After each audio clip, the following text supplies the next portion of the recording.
let you in back then because I couldn't see. But now it's clear you ain't ever been true to me. My intuition ain't ever lied, I had to leave. Handle your business, do what you think you need to do to get your revenge. But you won't break me, God as my witness. Past the point of no return, I'm on a mission. Tryna block my blessings, but no need for comparisons. What's from me won't be from me. Yeah, I'ma go through just to grow through. But pay me what you owe me for, I make what you've been saying about me true. True. Tell him I need my money right now. Round me the juice, they stole out my crown. Sorry to tell you, I know my value. I'm gonna recoup it. Don't waste my.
My soul got the same on the necklace.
is what it is. And any mistake you make, I just may forgive. Yeah, right now, at this very moment, still love her like I love her then. Oh, I love her in the night and up and down and round and over and over again. So where they you just don't exist. And there's only one person I can think of make me feel like this. And I'm a fool, such a fool for you. Oh, so sweet, so deep, so real. Ooh, we goddamn, that's some powerful stuff. Oh, how you do it, do it, keep it coming, baby. I can't seem to get enough. What you do, what you say, makes me wanna love you, baby. I don't even have a choice. Oh, and if I did, it'd still be you, 'cause you the man among these other boys. Sweet sugar, I surrender. White flag, oh, I won't even put up a fight. Oh, 'cause there ain't a damn thing wrong about this kind of loving. Ooh, when it feels so right. Gonna write a letter, tell it to my mama, and she gon' tell the world that I love you. Oh, some people probably say I'm crazy, but I don't mind being a fool for you. I'm a fool. Such a fool. Such a fool, such a fool, such a fool For you. for you.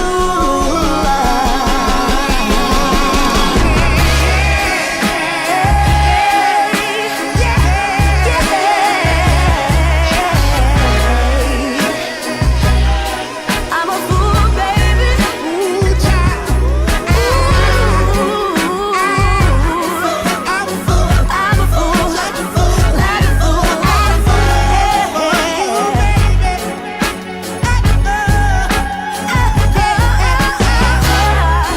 Hey, love, I'm a fool. I'm a fool. For you, mama. For your daddy. Good morning, good morning, good morning. Y'all know who it is. Y'all know the voice. Y'all know the sound. James Bubba Williams, DJ Xclusive, is in the building. Good morning, everybody. Like it or not, it's about to go down. It's good to see everybody this morning as we get into some of these jams. Gonna wake y'all up while we waiting for the queen. Y'all stay tuned. Like it or not, it's about to go down. Here's a little throwback for you that I really like.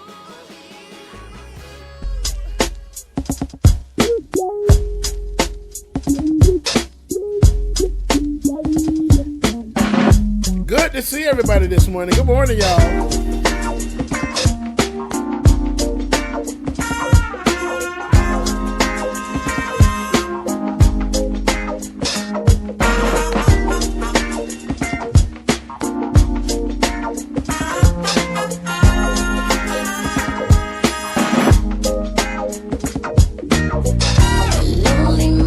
Hey, that's the star.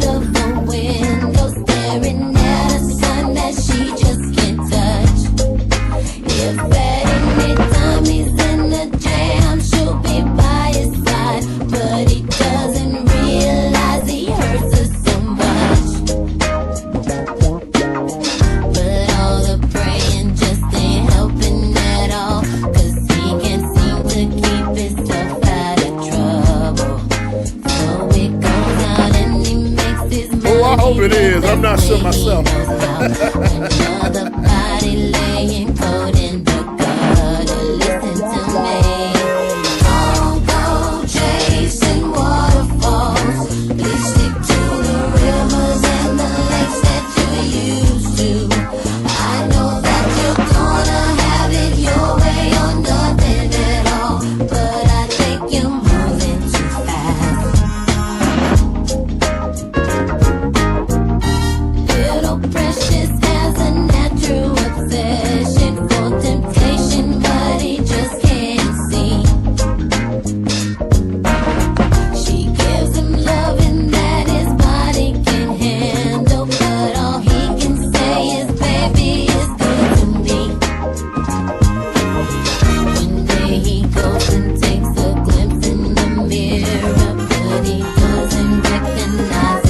Go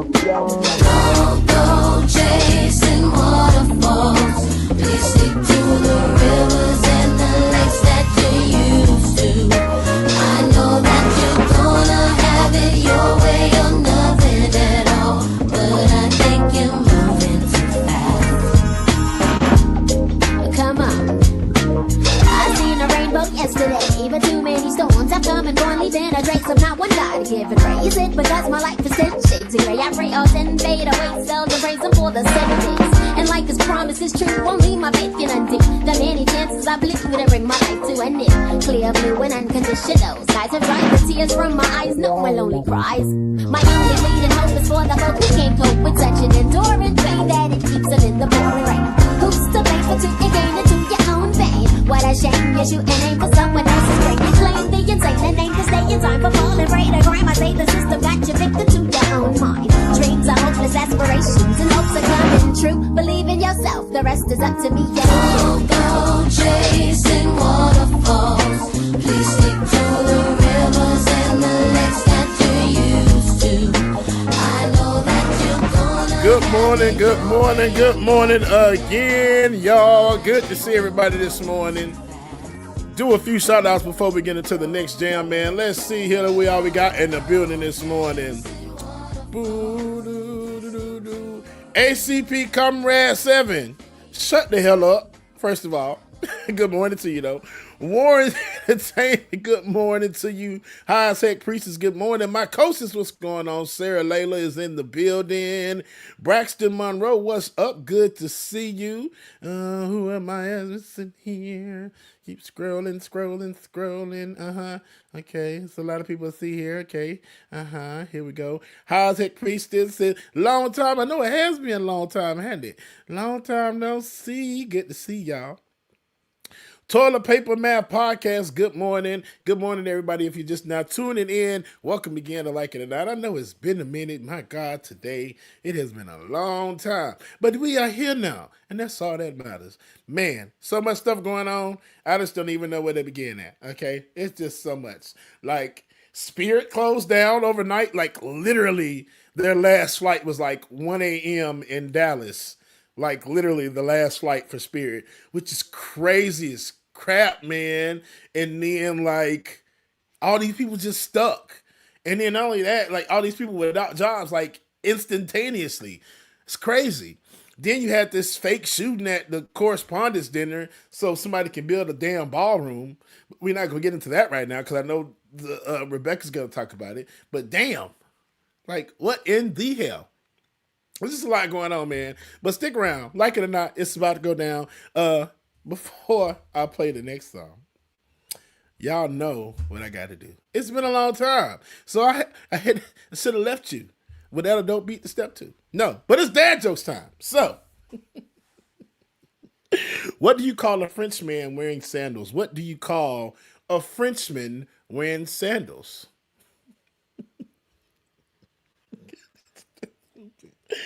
Philippe Flop.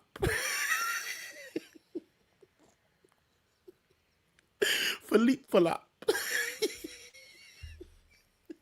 Philippe Flop. Okay. What's the best way to save dad jokes? What's the best way to save dad jokes? In a database. Database? Man, y'all don't get it, man. Here's the next song, man. Y'all stay tuned. Like it or not, it's about to go now. So tell me, Sam, what you want to do when you know I'm in love with you. Every time that I turn around, love for you, but you can't be found. Fly free, baby, fine with me. I'm in love with a bumblebee. Ooh, Slim boy, you killing me. You so sweet to me. Oh, honey, yeah. You so sweet. Hey, sugar got along with the get you. Oh, you so sweet. Honey, all I gotta do is add a little lemon. You my favorite drink. Hey, you make me think. Oh, honey, yeah.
to get me an interview.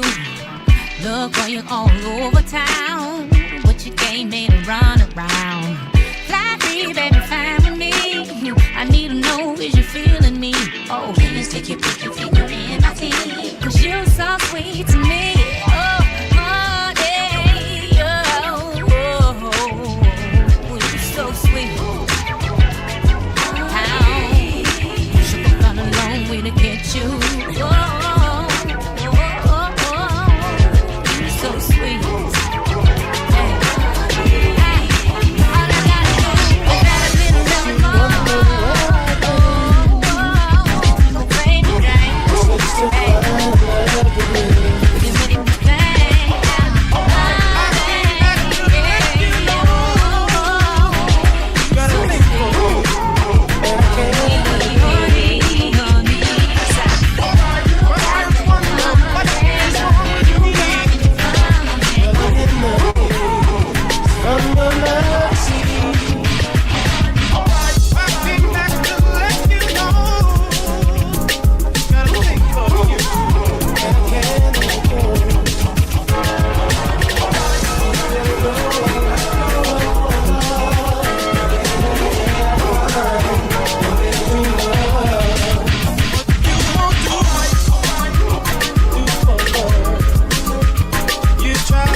Y'all that let's clean up the house mix real quick.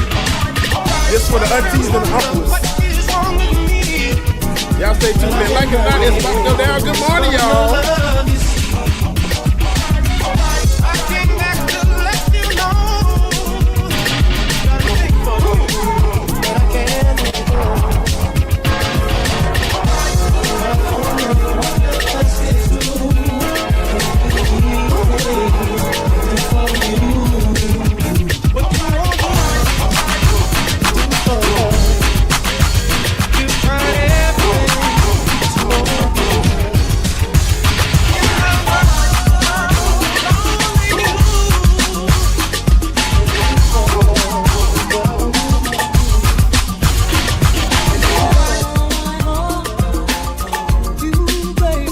Oh my goodness.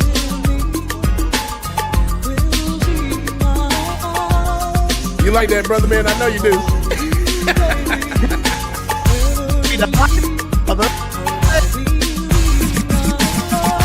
Sweet love, Anita Baker. I'm out of here.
just wait for this next one to come in now. Who's on that?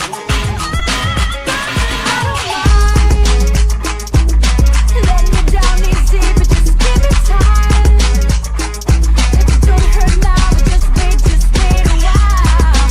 Another big fish in the pond, no more. You were with the feeding on. So what you gonna do with the world? Don't open it up, right? So what are you gonna do with the world?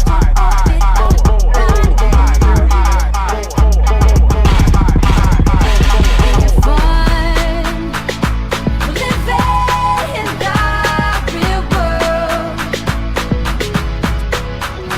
Ain't it good? I said Chris is right. When I heard this mix, I'm like, oh, I got to have this. You might be the When you one play it in the club, it just hits so hard, y'all. When I tell y'all go up for this in the club, love it. What you want. Yeah, I just stepped up a little bit. I just want to know just a little bit. I just stepped up just a little bit. When you're living in your bubble, so what are you gonna do when the world don't open around you? So what are you gonna do when nobody wants to fool with you? Ain't it fun? Living in the real world. Ain't it good? Being all alone. Ain't it good to be on your own? Ain't it fun? You can't count on no one. Ain't it good to be on your own? Ain't it fun? You can't count on no one. Ain't it fun?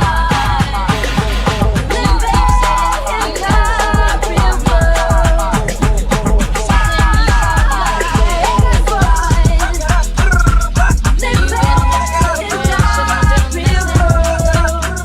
And now someone else is getting to know you better. These boots are made for walking, and that's just what they'll do. One of these days, these boots are gonna walk all over you.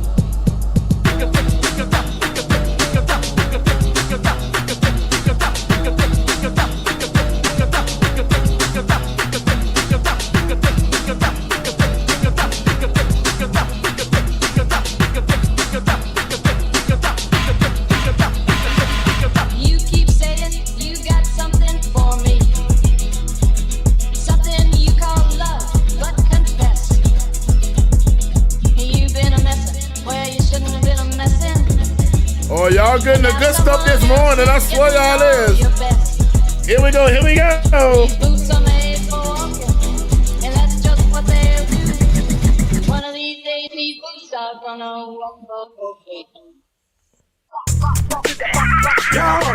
Peter was got them bang. Live in the building. Out there, Lord, hands up. You ready? Where Let the them fans dance. at? Where the fans at? Where the fans at? Give me one time. DJ RL with a dude, with a dude. I'm my face on the ground.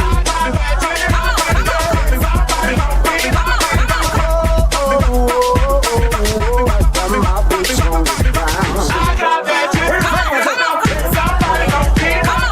Get up out your seat. Let your body move. Cowboys and cowgirls are feeling the groove. Sitting on moonshine, fire barrel rolling. I'ma get behind the thing, girl, and hold up, hold up, hold up, hold up, hold up, hold up, hold up, hold up, hold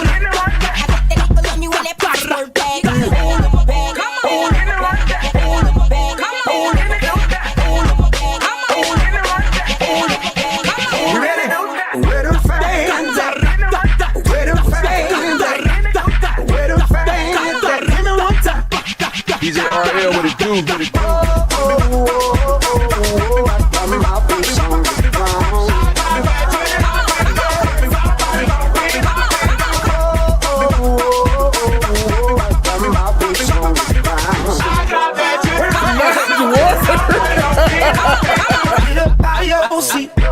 Let your body move.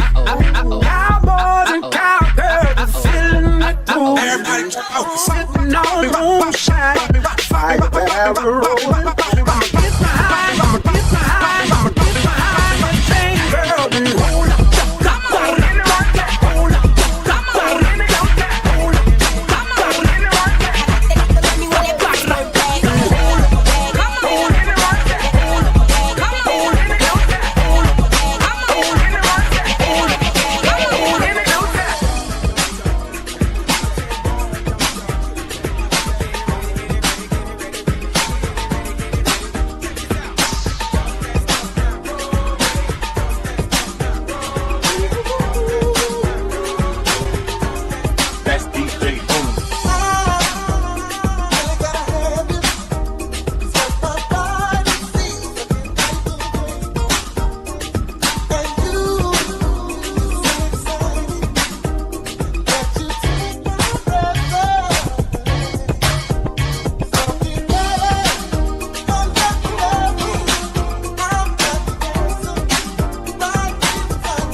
All right, y'all. I hope y'all have enjoyed the little Saturday morning shakedown. Just a little bit, just a little something. I'm gonna start going live on TikTok. I keep saying that, and I've been doing it, and I've been doing good. Okay, Brother Ben say he ain't one more. Okay, cool. I got you, Brother Ben. But I really enjoyed y'all, man. I greatly appreciate y'all. So we're gonna keep making it happen, man. I promise we is, because DJing is the only source of income right now. So we gonna make it do what they do.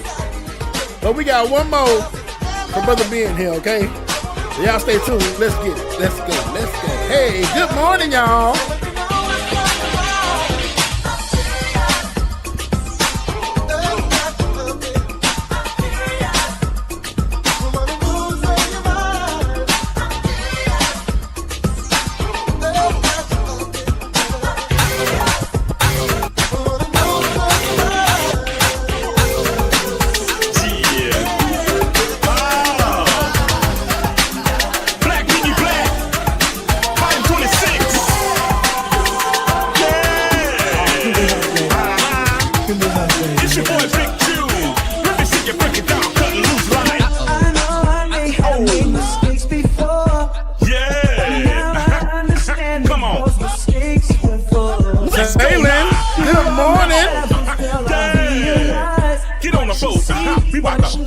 We about to move. Let me see you not get in groove. Step with your rock, tip with your step with your left knock. Let me see you not step with your left rock. Let me see you not step with your left knock. Tip it, move it when you. Come on, come on.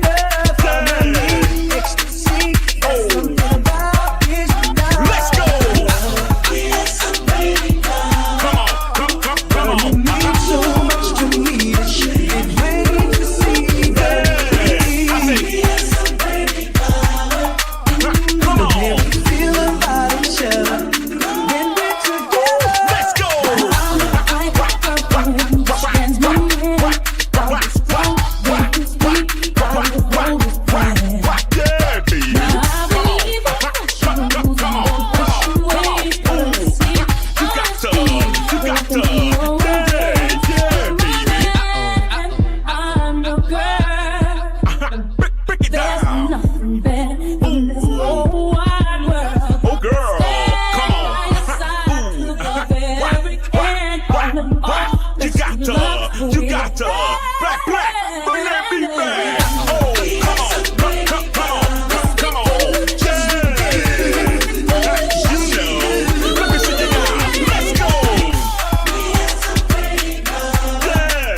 right, y'all.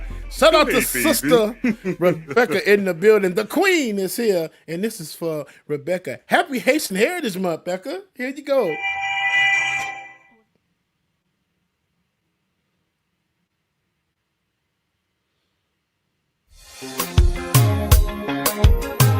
And this is Steve J. Bryan. Call mix. DJ MJ. Hello, Ou pa gen kop, ou bezwe bel femme. 600% bouya. Ma fè sa. Ma fè sa.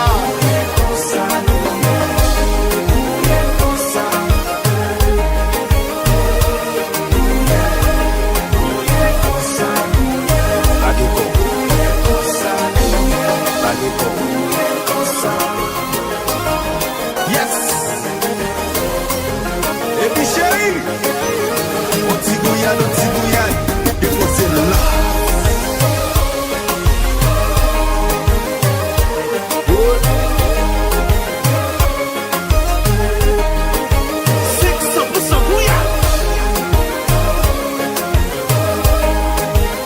Et puis,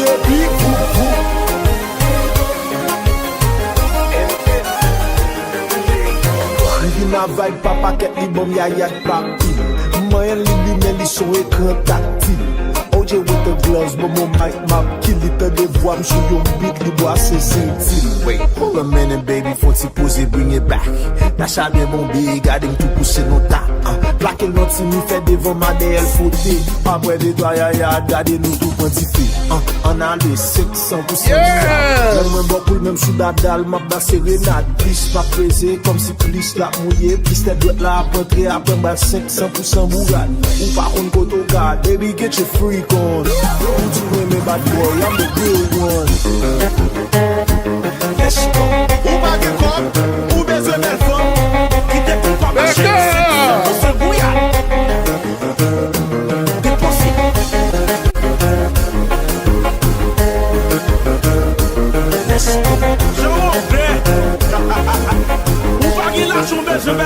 Okay. Shout out to the Queen. Rebecca, wait a minute now. You have been gatekeeping on the music, but that's okay because I'm about to add it to the repertoire. So I love you and thank you and happy Haitian Heritage Month again to you. If y'all don't know right now, the Queen is in the building, so like it or not, it's about to go down. Good morning, good morning, good morning. It feels so good saying that, y'all. Good morning, y'all. Let's get it. Let's go. Carter G. Woodson gave us Black History Week. Now, almost 100 years later, many of us are still stuck in the month of February. But our legacy, it doesn't just fit into 28 days. The Black Heritage Day app is here to change all of that. It brings Black history to your fingertips every single day of the year. Based on years of research by Dr. Carl Mack, our historian, our griot, just 3 minutes a day, that's all it takes to read, learn, and listen to an oral narrative of your history. Indeed, the Southern states went to war over the rights for each of the 11 Confederate states to own our ancestors. To connect with your roots, to teach your children the truth they won't get in school. In total, he is credited with 28 other inventions. But as a Black inventor, he struggled to gain. Learn why New Year's Day was once considered the most dreaded day of the year. Parents were separated from their children, siblings separated, and spouses separated from one another. And today, America has the nerve to lecture us about the status of the Black family. Understand the political journey of Black America from the Republican Party to the Democratic Party. It marked the beginning of Blacks' departure from the Republican Party to the Democratic Party. And here's why we switched. Dive into culture and triumph like Sidney Poitier's blockbuster film success. And so much more. From heartbreak to triumph.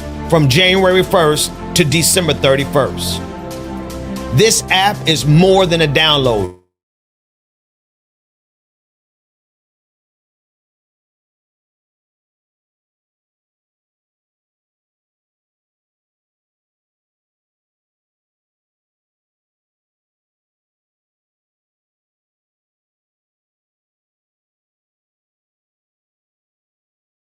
work that we're doing here is not going to stop when it comes to these type of discussions. It's going to be for us and by us here on this platform when the media is telling us to look the other way. Your support is what helps us move forward. Join patreon.com/like it or not. Help us grow. Like It or Not starts now.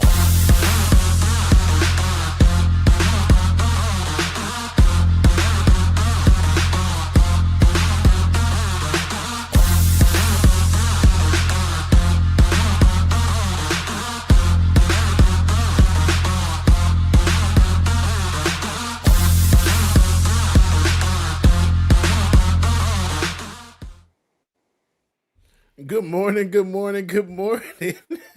Good morning and welcome to Like It or Not, where we're free to tell the truth.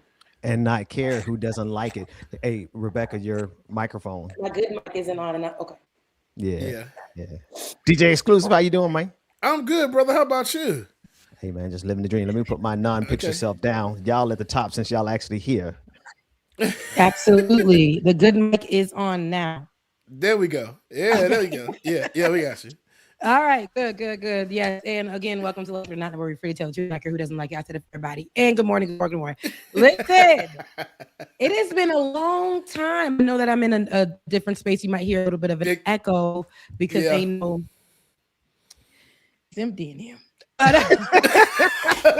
As my space is filled up with all my shit from just Anyway, so right now, it's a nice spacious area, but baby, it's hello. Oh wow, I can hear it. Damn. I can hear it. But no. I'm grateful. I'm in a new space. If you guys do not know, we haven't been here in about 2 months. So a lot of transitions have been happening. I can't wait to catch up with you guys, audience, and the co-host. But for those of you who do not know, I have moved to a different space, nice space at that, but trying to figure out the overall where I'm going to be set up and things of that sort. It is a little bit more spacious. We thank God for that. So the echoing is got to figure out how to handle that. But for now, my girl who's always in the back of me, she on the side right now. She's good job. Side. Okay, as long as she there. Right. I see how you quickly set up. I know, but you actually moved as well. Yeah, child, I moved end of March, beginning of April. So, and funny thing is, I had the place since February, but didn't really have the money to move anything. So got the place in February for like $200. I got lucky with the moving special, thank God. Wow. So after that, then a brand new space, right? You said it was a brand new space. Brand new space, man. $200? Huh? $200. Like like $307 for the moving special. Now rent itself is of course more than that, but it was a moving special. And I'm just like, she was like, if you can pay where XYZ, do you live? Is it safe? We're talking 300. Is it safe? Is it safe over there? Oh, that was just the move-in special, girl. The regular rent, even still, the rent is only like $1,567 for a 3-bedroom. It's a manufactured home, but it's brand new. You said 3-bedroom, but no, man, it's the homes that we be seeing on the trip. But those are huge homes. Child, they are huge. When we walked in, in here is just like, you gotta be crapping me, man. I'm like, I'm trying to watch my cussing these days. Trying to be saved and sanctified, but all right. I love that. But when we walked in, it's just like, wait, this is like brand new everything, like and it's just like it's nice, man. So I'm grateful for that, but been struggling paying the rent only because still ain't working yet. But other than that, though, I'm happy, I'm blessed, and highly favored. That's all that matters. We love to hear that. We love to hear that. Ben, how are you doing? I know that again, the internets have seen you though. You've been online. You've been. He been in them streets, bro. Right. You know what I say? I missed that old Kanye. Listen, old Ben is back on the street. Brother man said, I got time today. Yes, Benjamin P. Dixon is back online. He said, "Drop the pastor." Because it's Ben. Act like you know. Well, I didn't even drop the pastor because this. I'm executing my right to cuss these devils out. to do what they do. Y'all want to act ignorant? I can show y'all ignorant. So yeah, we back in these streets but I didn't realize how much of a difference it was. Sometimes you don't really pay attention to what you do, especially when you stop doing it. And y'all know what it is. We've been off air for 2 months easily. And when you're not doing it, but you forget though, you also forget like how impactful your presence is. And then when you come back, you were like, oh, I guess I was doing something a little bit back then in the day. So it's good to be back in that way. Yeah. I love that. And I missed you guys so much. I missed y'all so much. It's crazy. So much. I was like, gosh, like, is this what life is like? But I ain't told you the quiet of not having to be present for the BS and have a thought on every little thing that goes on for 2 months. I've seen it and I kind of was like, people like, girl, you ain't see it. And I'm like, can you give me, I gotta get, but every time I seen it, I feel my blood pressure rising because I said the state of events, where we are right now, is this real? Is this real? We can't celebrate. Well, I can't say we can't, but they want you not to celebrate anything. They want you to feel like nothing in your life is working. They want you to feel like you're on a hamster wheel. Every time you turn your head, you just like, that has to be AI. Because millennials is getting got AI, like boomers are getting got with text messages and internet scams. Now millennials is getting got like, baby, is that that's what we're thinking. Every single thing that's going on is like, is this AI? I'm not really sure. I think this can't be happening right now. In this government, this is not a joke. This is not some kind of setup. And no, it's all real. It's all real. A lot of things are going on. I'm actually going to hit 3 top stories from a week ago because I can go way back, but I don't want to hit everybody with that. But I'm going to hit 3 top stories. One from today, one from that's going on as we speak, and one from because I said I couldn't believe it. Is this AI? And I'm talking about the White House Correspondence Center. But before I get to that, if anybody who is tapping in right now, do me a favor, share, subscribe, comment. I know we're back. It's been about 2 months, so if you don't see your friends here, tap in, send them the link, tell them to get on, because Like It or Not is back. Rebecca, let me say something real quick to Pinball Witch 526, because this is a great comment, and I think both of y'all understand this. They said, I stopped giving takes on almost everything because it doesn't help, just stresses me out. Internet breaks are good. And that's the truth, right? This work that we do and everyone does, it's everybody, right? Everybody's giving good takes these days. There's so many people who are doing video. My God, I can tell some of them are written with Chat GPT, and that's fine. I ain't gonna hate. I'm pro AI. I'm also anti AI, but you can tell when people are doing. You can tell when they're doing it, man. But absolutely. But sometimes you got to take a step back. Sometimes you got to take a step back because the people who are giving takes sometimes, like, I know that for me, when I get online, we used to say this all the time. Oh, the rage. We need to be upset. We need to, rage against the machine. We need to, rebel. We need to do all that. But it's turned into people who get paid off of the anger. And I had to, about 2022, I realized after they scaled the Capitol, and I was so angry. I felt like on top of me being angry and going through life issues, I wasn't able to present because everything was coming out with anger. Only realizing that was the way people were getting paid. Get online and be angry and miss out on also giving people information. It's not a problem to get online and be like, I am upset. I am upset that Donald Trump done faked his death for the 11th time to build a ballroom. I am upset that they had Charlie Kirk wife walking around with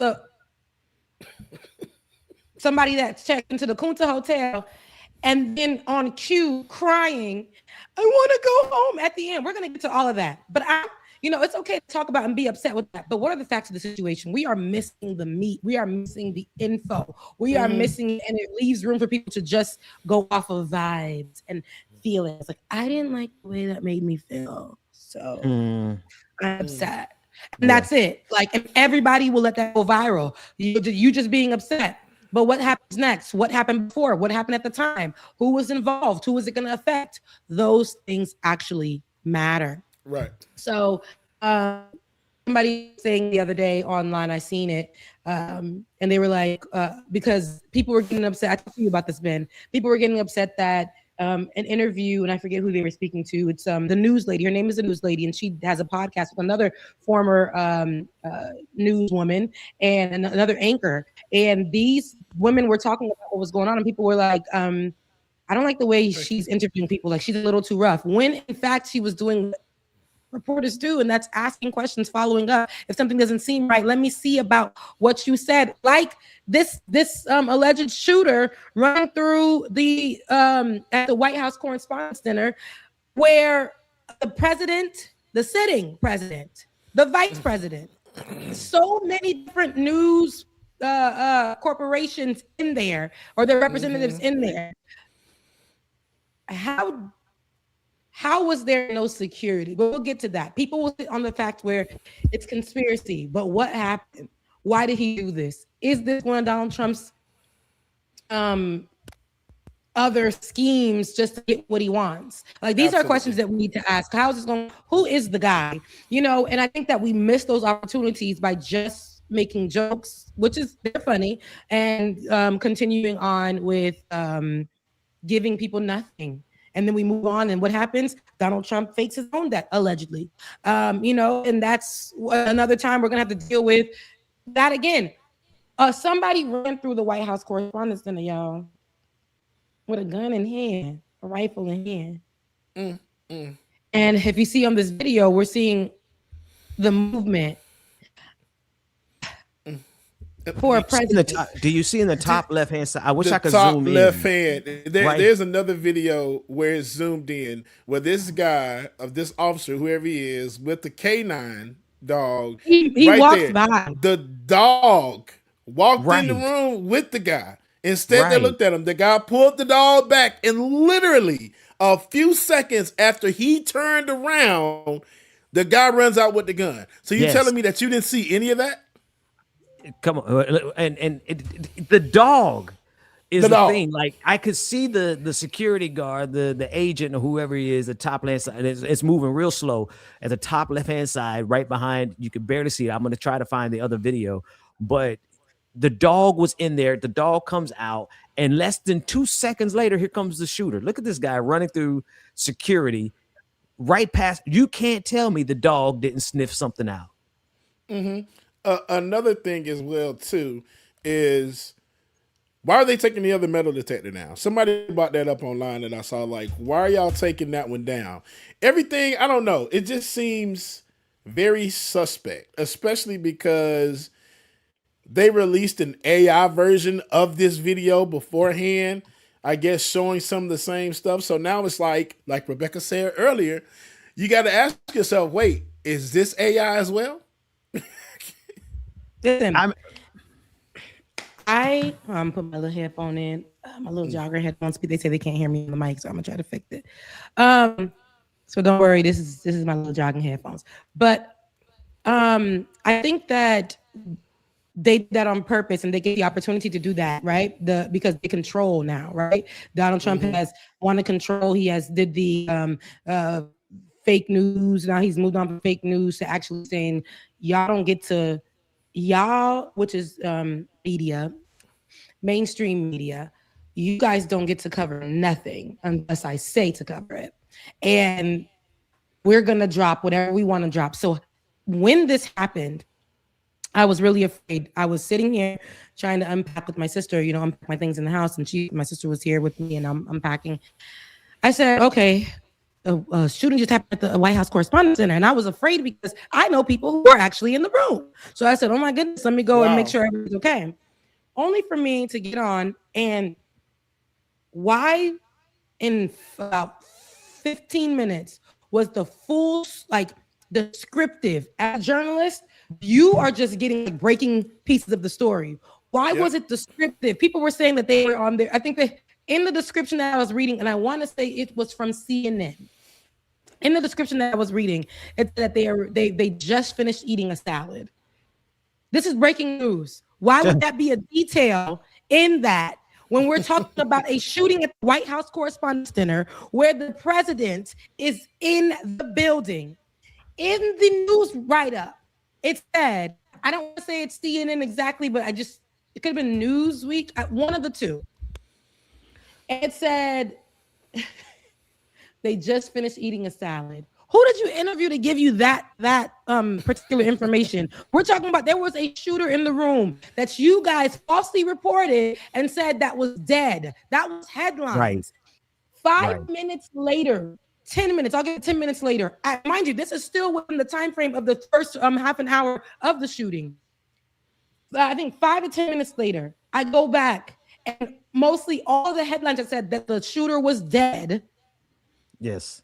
were obsolete. They didn't even fix. They deleted the articles. They didn't even update them. They deleted them only to put a new one and say a shooter is apprehended.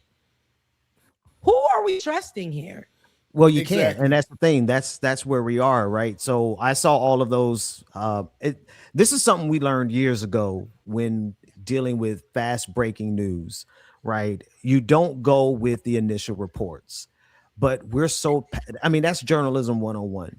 But we're so far past that where reporters who were actually in the event, instead of reporting what they were seeing, they were doing first person selfies about their experience. Here you are, this is a room full of journalists, and instead of capturing the story, they were more concerned about their own, I guess they were dressed up nice.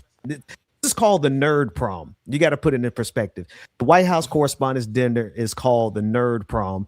And so that night when it all was breaking loose, especially across X and social media, there was so much misinformation. I heard that he had been killed as well. That was actually a leading headline for a little picture came out and everybody saw, okay, well, Cole Thomas Allen wasn't dead, and they apprehended him. But then when you start digging into the details and you watch that video, I honestly, I don't do conspiracy theories, but I do want to just ask, how in the world did this dog in the top, you can see it circled in the top left-hand corner, how does a search dog not smell the guy who comes out the room literally less than 3, I would give him 5 seconds later when that dog is. I'm sorry. Some information on what's wrong with that. Look at how fast the guy came through the door. The dog was just there. We need some information on why that dog could not detect that man, because when you put all the rest of it together, it's just so ridiculous. It's ridiculous. But if even looking at it, there's a metal detector. Why are y'all letting somebody through a metal detector moments after a correspondence dinner? Well, why are they not on their guard? They're so chill. No, they were, and look, and it's interesting enough. If you look at the video, they're taking down the metal detector at an active correspondence dinner where the president is there, and it just, as much as we talk about it, we can point out every little thing that we see in the video. Nothing makes sense. Nothing makes sense. That's the point. Donald Trump doesn't give a damn anymore. It's almost like, let us be theatrical. Let us, because there are people in the room who were aware of what's going on, of what was going to happen, allegedly. There were people who were in the room who were aware of that. But imagine the people who are in the room who weren't aware of that. I don't, and in my opinion, this is my own, I don't think what's her name? Erica Kirk was one of the people who didn't know what was going to go on. But I do know that there were journalists in that room who were coming into a dinner that they come to every year. They come. And here they are, not knowing if they're going to leave in America, right? We're in America where we know that these mass shootings are happening. They did not know. People were afraid. But for the ones who were sitting down, continuing to eat their food, what meeting did you go to? They knew. And I don't know if y'all saw, there's another video where y'all see Cole entering in. It looks like it's a workout room or something. But here's my thing. It's a correspondence dinner where the president of the United States is at. How is he even able to come into that space? the Y'all, building. when I tell y'all, it just looked like he's just in there just, oh, look Listen, at that. Yeah. It's crazy. Have any of y'all been to an event where the president or somebody who's running for president has been? If you've been to any of these events, there's a perimeter. I've never been to an event where there is not a perimeter that goes beyond the building. You generally cannot even get in the building. Now, I saw that video that you're talking about, James. I'm trying to find that right now. But the weirdest, there's just too many irregularities for me. And the number one is, how did he get into the building with a shotgun? Of course, we're waiting on the investigation. But one of the clips I want to play for y'all is Donald Trump, who made the conclusion before, he still had his tuxedo on. And before any investigation was made, what did he do? He made the conclusion of who this guy was and whose side he was on, as well as condemning Democrat. It became a narrative so quick. And the immediate narrative, I want to play this clip of you of Ashley St. Clair. She used to be really big in right-wing spaces, right-wing media spaces. She's so in deep in the right-wing media spaces. She is literally, this is no joke, she's Elon Musk baby mama. Recently, the baby is no more than 2 years old. So that's how deep she is in it. And what happened was, immediately after this happened that night, they weren't concerned about security breaches. They used this as a justification for the ballroom that Donald Trump is trying to secure hundreds of millions of dollars for. But listen, because she really blows the lid on it. Take a listen to her.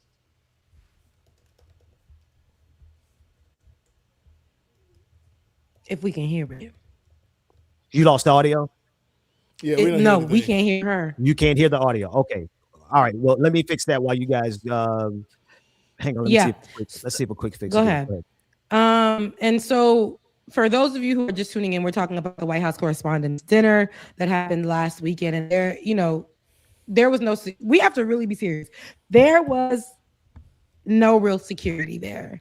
Well, not for the people, at least. Donald Trump had this planned out, allegedly. Of course, the suspect was allegedly stopped by Secret Service. The White House themselves, or official reports initially reported that the alleged shooter was killed. And that's the story that they wanted to go with. Even White House representation had came out and said the person was apprehended and killed. Turns out they switched that story around, and they did it right before our eyes. They're telling us not to believe our eyes, our ears, what we're reading, and they're the ones putting it out. They switched it. They're like, they'll go with it, and we did. Not really, but then they said that he's. Here's a real question, though, Rebecca. How did they not kill the man? I heard all those shots. Everybody saw the video. We heard the shots. And he was within, like, touching. Real distance. Secret Service would have had that handle. Oh my goodness! How is he not dead? And then I'm sorry, y'all, the conspiracy, y'all. And then the shots. They keep saying that he shot the shot. He had a shotgun and he fired the shotgun. Okay, in that video, I don't know if y'all have seen videos of people shooting stuff, but as a shotgun is fired, that shit is gonna get off a flame. Like the other guy, agent or police officer that was shooting his gun, you saw the sparks coming out the 3 or 4 times that he shot. Right. And which in turn, he also hit, I don't know if y'all saw that, he hit the 3 guards that were standing against the wall. He hit the one in the middle. Yes, the officer did. That is true. That is actually factual. Yeah. The Secret Service agent shot a Secret Service agent. This is true. And those didn't even look like Secret Service agents. Those look like regular plainclothes security guards. I don't know if y'all noticed that. They look like TSA agents. They just shooting each other. Now imagine, but who's TSA agents today? ICE agents, are they trained? This is it's all aligned. Ain't nobody trained. They getting friends. They getting shooter happy people. People who are trigger happy. People who just needed a job from the backwoods of the backwoods. Never, and half these people can't even. They're waiting on insurance that was promised to them. They not getting it. These are people who are loyal to just red, just MAGA, just Republican, just GOP. Just my daddy was right wing. My daddy was conservative. They're hiring these people who ain't got nothing. People who's on on drugs, right? And I'm just not saying I ain't got no problem with people on drugs. Dr. Carl, not Carl Mack, but the other Carl. You know, I ain't got no problem with y'all doing the drugs. Doing the but wait a minute. People who are there's no. Ben, you remember? What is Carl's last name? What is his name? It's not. I It's forget. not Carl Mack. What was Carl's name? Name Carl Thomas as a singer. He was. That was a hell of a show. That's all I know. That was a hell of a show, bro. Listen, somebody's gonna have. They're gonna have to explain to me you. how he's alive. Somebody's gonna have to explain to me how how this man is not dead. Number one, bro. Okay. And so, one last thing. The other video that Ben looks for when he was like in the workout room in the gym, he has on something completely different than what he just had on when he just ran through the room. And then, how did he end up naked? Mind you, they had to get somebody who was about 50%, allegedly. I'm not really sure. But they said, we gonna do the one drop rule over here. ER. They won one of us. It was one of the colors, you know, the ambiguous colors. And they wanted to make us, because when it initially dropped, how did y'all feel? Because I said, who was in there shooting like that to people's stuff? Then when they dropped it, I said a white man, and I looked again. I said, is that a curl pattern that's flipping to the left and the right at the same time? I was a little nervous when I found out that he was black, because I was like, oh Lord, they're gonna come after everybody black like they always do. Always. Right? Absolutely. So when I heard about it, I was like, Lord, I had just assumed, right? Because the last two shooters have been former supporters of Donald Trump. One of them was a registered Republican, right? The one that was killed on top of the building. I forgot the name of the city that they were in. I remember it'll come back to me, but they were Republicans and former Donald Trump supporters. So I had just assumed that this guy was going to definitely be a former Donald Trump supporter. But here you go, a blue sky liberal, a Kamala Harris supporter, and he managed to get out of there. A black man got that close to the president and got out alive. I don't care what they do at trial. That man made it out alive. And did they say they claim he worked for NASA? I didn't hear that. No, he was actually from multiple reports, because again, everything was coming out immediately, and I've never been in a place where information came out immediately and then you got nothing for days. Yeah, absolutely. And this is just one of those moments. This is maybe the third or fourth assassination attempt of probably, of a sitting president that I've had in my lifetime. Not in my lifetime, that we're aware of, that's happened, where shootings have happened and where we have been made aware of that. I can guarantee you, and I think there is a statistic on this, that our own black president, Barack Obama, had so many assassination attempts, plans, people wanted that man dead. You know what I mean? Like, black president, wore a tan suit, problematic. You know what I mean? They were like, want to assassinate this person. However, Donald Trump does this theatrical thing. The day of us not being alive, well, I went alive, when JFK was murdered in the street like a dog, you're telling me that there is no security tight enough for the president of 2026, somebody who's he had his ear nicked. They didn't take him out. And he's like, listen, this scene as a matter of Secret Service protocol. I've been following Secret Service long enough to know that's not how they would handle it. They literally, absolutely not. I'm going to show you one more video. When you see how they snatched JD Vance from the correspondence dinner, they don't give you a chance as the vice president or the president to say, no, I'm going to stay. I'm going to fight. They move you. They force you as a president. This right here is a photo op. And see, this is why so many people, and here's the other conclusion. It's not just that so many people believe all of it is staged at this point. It's the fact that we don't care. We don't care whether it's staged or if it's real. You're not going to get any sympathy from me on behalf of Donald Trump. If they miss him, oh well. If they get him, oh well. I'm not going to cry. It's not, whatever is whatever, because he has created so much chaos on this planet that he should expect that there's going to be people who aren't going to put up with it, and some people are going to go too far. The political events are becoming increasingly dangerous. Not that they haven't been at all, but the political events that include our innocent people in the state of America right now. We had our own Georgia Fort, who, of course, has been covering a lot of what's going on between ICE agents and civilians and the murders of people by ICE agents during the protests. You know, over in Minneapolis, just to point out, she was at the correspondence dinner. Now imagine somebody who has had to go through that and had these ICE agents at her door is at the correspondence dinner. I believe also honored weekend. But she's out there and shootings are happening. Wait, Georgia was there? Kids. Georgia was there. She actually has it on her page where she's running with her shoes in her hand, heading out the door, saying she doesn't know what's going on. Absolutely. Georgia Fort was there. First of all, shout out to Georgia Fort being everywhere. I told y'all she's April O'Neil. Okay. But hey, y'all, I got to jump off real quick. I'm sorry. Hey, man. Good seeing you, man. Yeah, it's Mama's birthday. Happy birthday, Mama. I love you, meaning. Happy birthday, Mama. Hey, we'll see you next time, James. Yeah.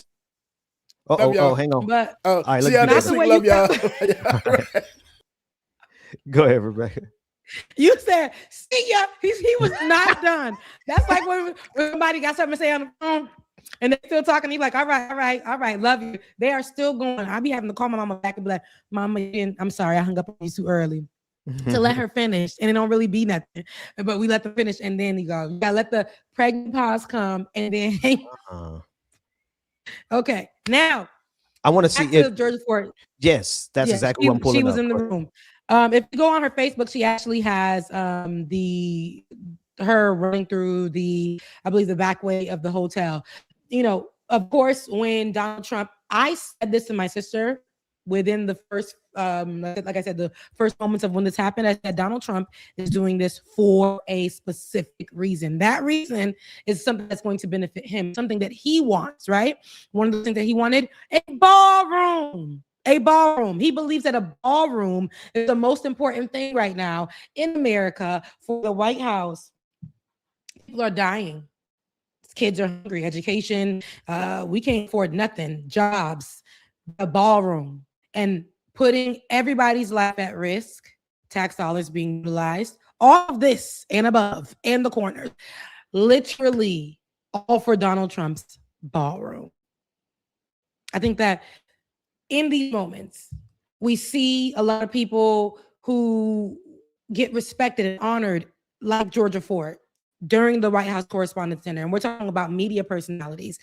People have been covering so many different news stories. Before the Correspondent Dinner story had come out, April Ryan, who is one of the oldest, I don't mean her age, but she is, a vet, but one of the veteran journalists, White House correspondents. She's an actual White House correspondent who is one of the oldest to do it, one of the veterans to do it, one of the first to do it, and still active, a White House correspondent, one of the first Black American White House correspondents.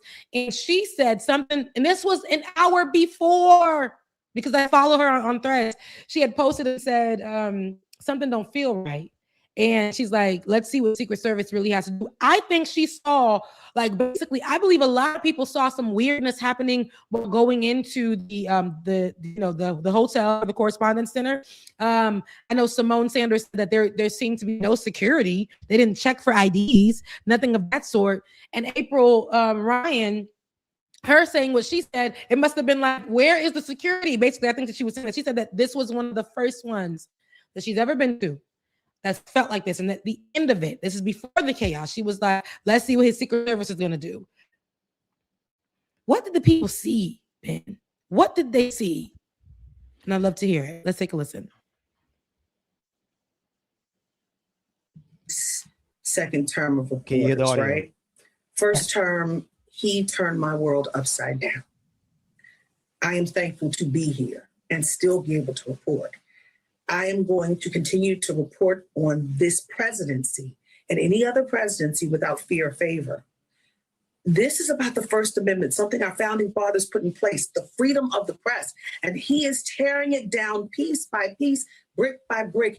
And we have to stand in some way to let him know this is not okay. He is a president who is underwater in his poll numbers. People don't like the things he's doing. The war against Iran, the Epstein issue, gas prices, grocery store prices, the skyrocketing health insurance numbers. And who is there to report and ask those questions but the press? The press that he's trying to intimidate, the press that he's trying to sue, and the press that his minions like to go after and try to do awful things to. And this is before the event. This is before the event, yes. And right before, when her hair was set up in her outfit, because I think this is, she was set. She did her video. She said, I don't know what's going to happen, but let's see. She was very upset. She didn't go into specifics, right? She got online it's like, let me tell y'all before whatever the hell goes down. I think she had an inkling because of what she saw. I think many people who arrived early saw what was going on outside the hotel and were kind of confused. This is not usually how we function at the White House Correspondents' Center. Donald Trump wants to take control of anything when it comes to the media, in the way that he wants to get what he wants. And that's what matters the most. He wants that ballroom, and that's important. Let us a whole set up theatrics, allegedly. Let us do all of that so that I can get this ballroom. Because immediately when he did the press, when he came out for the press conference right after that evening, they even joked about it. The Asian press secretary, I think that he has right now, they joked about it. And then he came out and he spoke. And when he did speak, the people were laughing. Mind you, this is an assassination attempt. Y'all laughing? Not in this. What? When he did come out and speak, he said, and that's why we need a safer place like ballroom. He's like, for many years, Trump said for years, people have been saying that, they said the White House has been trying to get a ballroom, but never would get approved. But this is why we need a ballroom, because why are we doing something at a hotel and it isn't safe? Right. That became the immediate narrative. And despite the fact on purpose. No, very much on purpose. And now that I know y'all can hear the audio, I want y'all to hear Ashley St. Clair, because it was not in the aftermath. It was no concern about how this happened. There was no breakdown of what was actually going on. All of them immediately went to the narrative about the ballroom, like you just said. So if you let me make sure that you can hear this, and this is Ashley St. Clair, because she breaks it down from inside the MAGA misinformation machine. Did she now flip to the other side, or she just break it down? No, she's flipped. Listen to this. Can you hear it? Nope. Not Elon said no. Oh Lord. That her, you know what it is, Ben? TikTok may have muted her audio. They do that sometimes. Crazy. All the other videos work, but I can't get the audio out of this video. That's crazy. TikTok may have muted her audio. I'll just break it down real quick. What she's breaking down on the screen behind her, you can see she has the list of all of the different MAGA really big influencers, all of them who have millions and millions of followers, and every single one of them at the same exact time, within 10 minutes of each other, were all tweeting about the night of the Correspondents' Dinner. Now, mind you, the man wasn't even in jail good, right? They were talking about this ballroom, the damn ballroom. And it just boggles the mind that people really think this stuff is authentic, when in actuality they're all being paid money to spread very specific narratives that come directly from the White House. And that's what her video is breaking down. And it's crazy that I can't get it to play, but everything else will play. But go ahead, Becca. The devil trying to work, but especially when you were a former model, I feel like over here it's like there's a resistance, so we got to make sure she's real. I feel like when we watch and we look back at the timeline, I don't even want to go all the way to his first presidency. We're talking about Donald Trump here. We're talking about the time when he just recently came to now. It's been a year, and we've had to witness these big drawn out assassination attempts, but we go on the next day like nothing ever happened. Imagine before Donald Trump, something like this would have happened. Before Donald Trump's first presidency, something like this would have happened. We would have went days. We would have talked about how to protect more. People would have been either sad or whatever for the president, for whoever, you know, for Barack Obama, for Biden. Like, how dare they? There would have been an element of fear. There would have been, we must protect, like, this cannot be where America is heading. And these people kind of like immediately after, and including some journalists, right? The key is to hurry up and get the content. That's it. They over to the shooter's home and stayed outside, as if the shooter, like, they dropped the shooter off at home to grab a couple of items to go in for jail. I don't know, but so many reporters were at the shooter's home. That's one. Two, right after the event outside the ballroom, many reporters were already set up. They were set up, getting B-roll, doing live shots right there. In the event that a president ever there was an attempt on a president's life before Donald Trump, there would be such a different approach. You would see, you would see. I would say this: you would see the journalists as they were doing live shots, more so kind of watching what they got going on. They would be a little bit. It was too calm. It was too.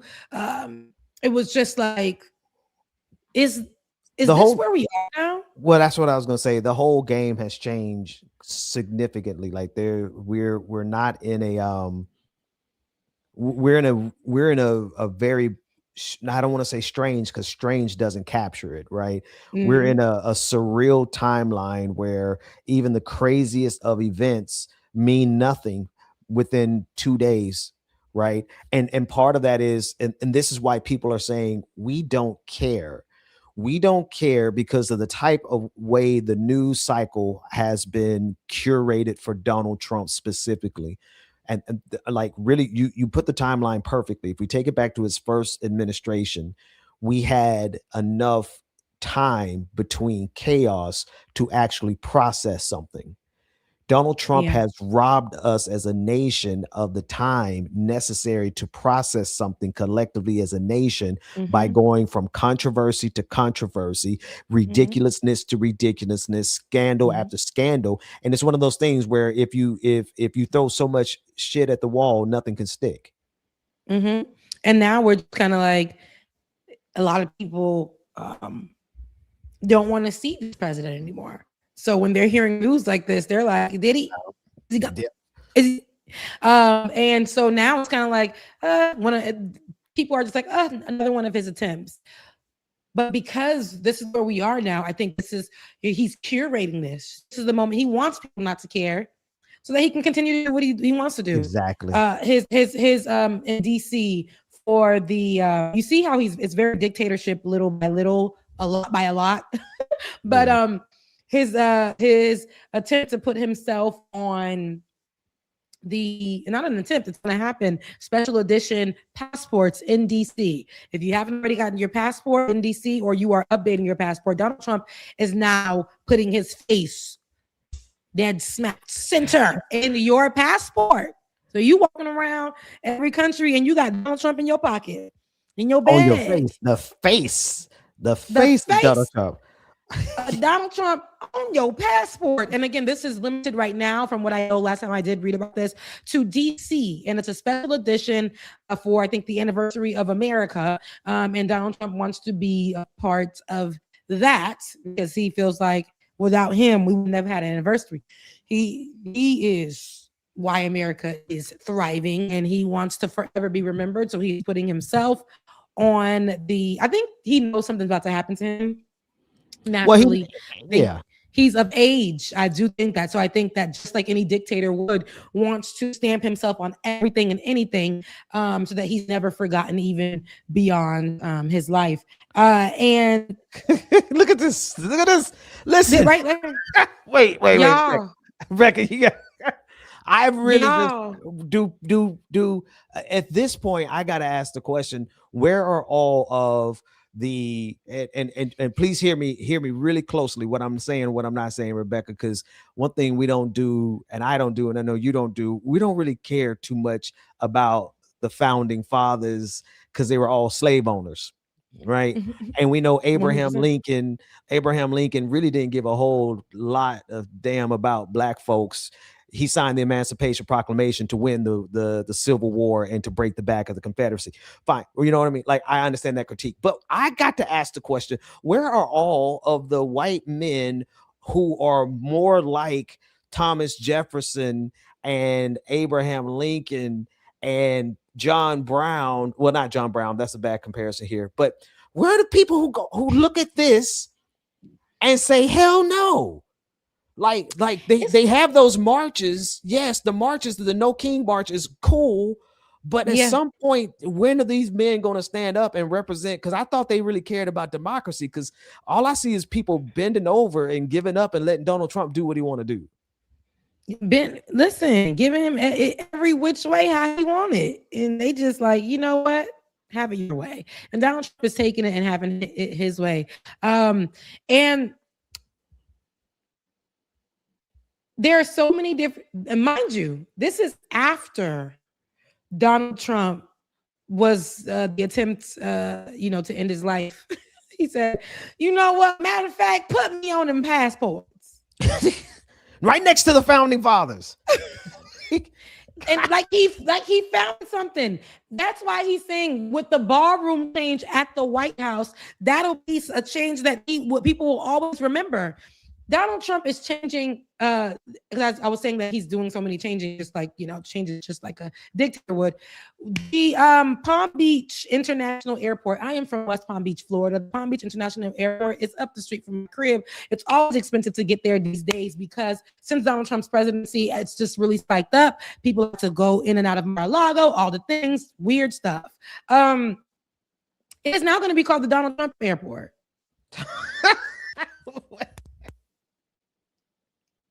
What? Donald Trump Airport, y'all. Palm Beach International Airport is now changing their name. They are changing, or they're already going through it. But when people got to fly through there, I'm from Palm Beach County, and that is the closest airport to my home. Now arriving. I have been to Donald J. Trump. My God. Airport. God. I would hate it. So what I've been doing, because it's always cheaper to fly down to Fort Lauderdale or to Miami and take the Bright Line back up to the crib. But I don't want to be involved in any of this. This is what he's doing. He's forcing himself into our lives. We still ain't get that $20 Harriet Tubman $20 bill. Oh, you can forget that. That ain't. I think that might have been what. I think that might have been what broke them. What was that, about 5 years ago? They were talking about putting a black woman on a $20 bill, and these white folks said, "Oh hell no, we're gonna not any black woman, Harriet Tubman." Well, I'm just saying, but Harriet Tubman. But the nerve, trust me, they registered that. They registered that as a black woman. They just said, "Oh, it's a black." Absolutely. Hell no, and they're ready to literally destroy. I think that was a turning point, Rebecca. Yeah, it was a turning point, and not Turning Point USA, but it was definitely a turning point. I can't. But it was definitely a turning point. And again, we're on Erica Kirk. While I'm talking about Erica Kirk, Ben, I need you to pull up her creepy response video she took a while to respond. And there's a lot of clips out, but any clip that you will pull, please not AI, because they have AI clips of her as well. Very, very believable. But yeah, Erica Kirk, who was at the Correspondence Center, if you guys don't know, she was seen videoed leaving the event. And while she was leaving the event, you could hear her saying, "I just want to go home."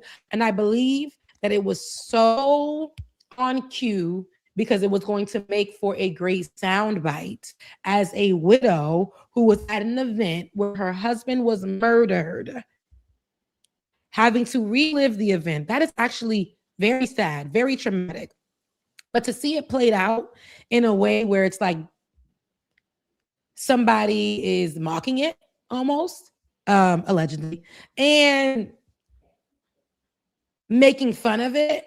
They're all on it, and they're using it for more money, more eyes on Turning Point USA, on Donald Trump, on whatever else is going on with the right, with this administration, with people who are associated with this administration. And Erica Kirk is. Ben, play that audio so people can hear the dramatics that they needed to. And this, mind you, this clip was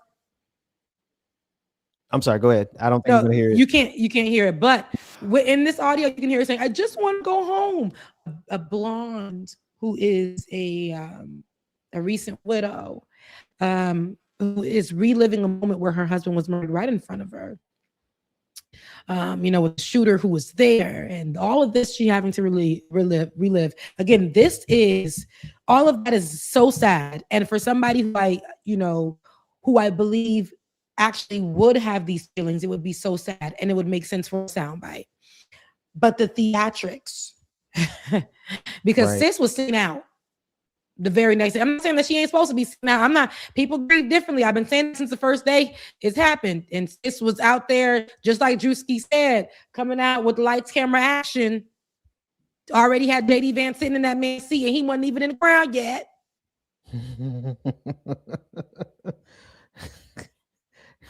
I can't reach in these moments, we're seeing a lot of theatrics win because Donald Trump is a businessman, but a television man, and those are the things that he thinks that should win.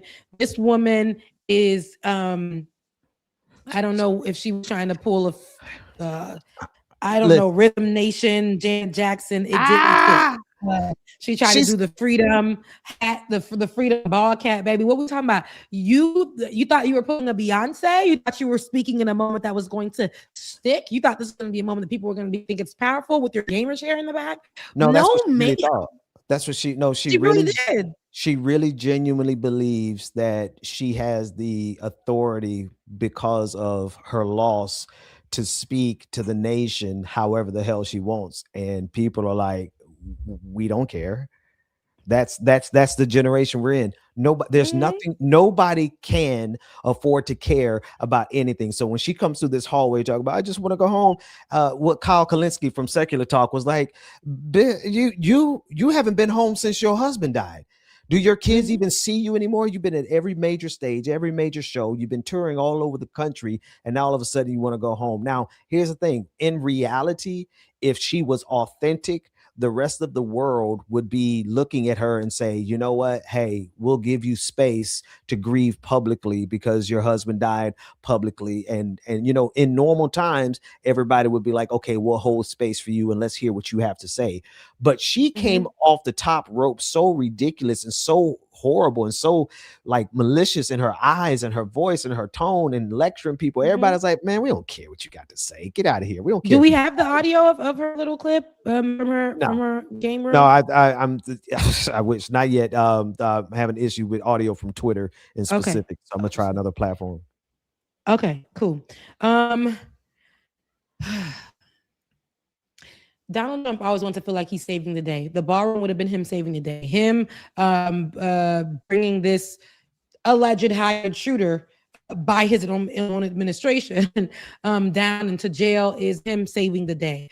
Another story I wanted to get into is Donald Trump seemingly wanting to save the day, but came up short, which caused a lot of employees from Spirit Airlines to come up really short. I don't know if any of you guys heard, but I got the email from Spirit that said, no more Spirit Airlines. I'm going to read you the exact messaging that they put out, but no more Spirit Airlines. It was just easily like that. So if any of you guys have booked with Spirit for a future flight, ain't no Spirit.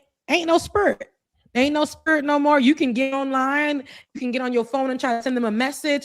Spirit has stopped all of their functions on today immediately, saying we regret to inform you, and this is a screenshot from my trips. We regret to inform you that all Spirit flights have been canceled effective immediately. Guests with previously confirmed Spirit tickets should not go to the airport.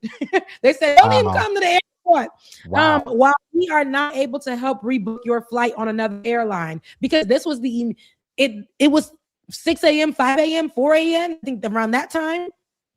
Well, we are not able to help rebook flight on an airline. We will automatically issue refunds for any flights purchased through Spirit with a credit card or a debit card to the original form of payment. For more information about the wind down process, please visit spiritstructuring.com. I only say that because I went on to Spirit again on their website, they had like a little, like after saying that, they had like a, I'm sorry, after all these years of giving you guys cheap flights, we weren't able to continue on. And I don't know why I got a little sad about that. I know I made my jokes about Spirit being Greyhound in the sky. I've had video of Spirit throwing people's packages in the air to each other, like, hey, you got that, and it doesn't make it to the person's hands, it makes it to the ground, and somebody just kicks it, like a soccer ball into the deck underneath the plane. Y'all, so much have gone on with Spirit. I've had where, and every time you go to an airport that is not like Spirit owned, Fort Lauderdale is basically Spirit owned, so everything is basically Spirit over there. But when you go to where it's not the hub, Spirit is all the way in the back in the corner with 4 seats. The waiting area is 4 seats in the corner. Ben, go ahead. I was just saying, listen, y'all brave. I think I flew Spirit Airlines once when they first opened and said, never again will I subject myself. When you got $1 to your name and you just trying to get home to make it to the wedding, the funeral, you want to get home to the baby shower, you just trying to get away from everything. They going to Mexico, they going to Jamaica, they going to Haiti, they going home to Florida, they going around for $5. You might be like in your head, I can wait a little bit, and sometimes it's just like, wow, that was a really smooth Spirit flight. Sometimes I feel like that. Man, this was internet was working, and somebody even offered me a bag of chips. Since when they doing that? Sometimes it be like that. But they can't let us have nothing, Becca. They can't let us have nothing. Spirit has been going through it for about last year or so. We know that there was a deal that was blocked when they were supposed to be merging with JetBlue, but that deal was blocked. So Spirit had to go back out and figure it out for themselves. Unfortunately, Donald Trump, who said that he would bail them out yesterday in various conferences that he had, he was saying that I might be able to save them, because here goes Donald Trump again, wanting to come in and save the day, right? To get the credit, not to really save the people. And Donald Trump said, I don't like their deal. They don't want to accept the deal. I don't like what they're trying to offer, or they don't want to I don't like they're trying to be a businessman with these folks to bail them out. And in the middle of, I think there was the last flight, and I want to say it was to DC. That was the last flight. Every Spirit flight that was about to be boarded is still on the tarmac. Still on the tarmacs right now. All of the airports where people were getting on to go and board, who were already at the airports, had to find out why they were in line or waiting, that they were no longer going to go on a flight because this flight disappeared, like that show, whatever that show was about flights that disappeared in the air. Your flight doesn't exist anymore. Your flight doesn't exist anymore. Matter of fact, Spirit don't exist anymore. I like the way they said, if you got tickets, don't come. There's a don't if come. I got tickets, you gonna run me my money back? They're gonna refund people the last immediately. I haven't seen that come to my account immediately so that I can rebook. I will say, and I'm gonna go over a couple things. Just want to. So I booked to go to home. I can't afford right now to go home again. Where does Rebecca live? West Palm Beach, Florida. Can't make it home. Going to PBI because it's about $800 to $1,000. Kids, you not look it up right now. Right now, I'm trying to go for Mother's Day. Not going to be able to make it. I already booked the flight with Spirit. And I told myself, I said, don't book with Spirit. Frontier is just the same, but Frontier is telling everybody, we got you. Frontier literally is sending emails out saying, Spirit dropped so we can roll. We got you. Immediately, United said that we got everybody. We're going to cap our... We're going to cap for anybody who was riding Spirit. We're going to cap our flight prices at $199 to $299. Excuse me, I paid 2 cents for my flight on Spirit, and you want me to pay $199 to $299? Get out of here. Also, for I think American Airlines is trying to figure out how they can help. I know that they put that out there. But those are flights, and that was the last I looked at about an hour ago. Now, I want to get to the most important part for me: the over 17,000. Oh, actually, Speaking of Spirit, do they know I'm speaking about them? I kid you not. Spirit Airlines just wrote me. What they say? Spirit Airlines just texted me. Let's see. We apologize for extended delay. We're experiencing higher than usual volumes at this time. Many concerns can also be resolved on our managed travel. That's all they got for us. They do not have anybody working. Again, I was going to say, I feel terrible because for me, it's not lost upon me. That's over 17,000 employees lost their job.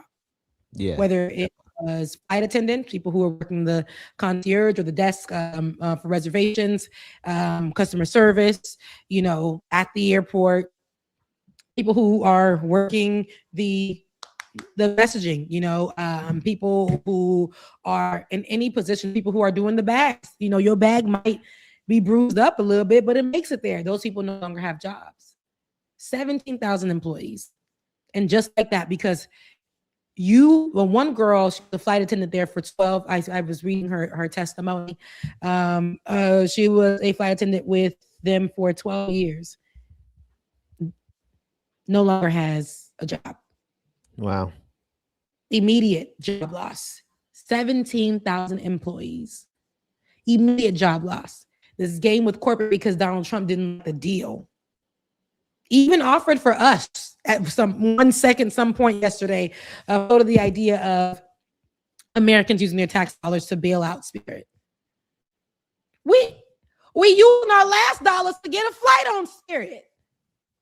And you want us to pay our tax dollars. Donald Trump wanted to make us a business situation, and he ain't like the way Spirit ain't got it to give you what you want, Donald Trump. And I'm pretty sure it was probably you to have your face on the side of the Spirit plane or something. 17,000 employees Spirit employees no longer have a job. As somebody who been fighting for her life, trying to get a job every 2 days, I couldn't imagine. But that's what corporate does. You are a pawn in their game that may last 30 years of your life.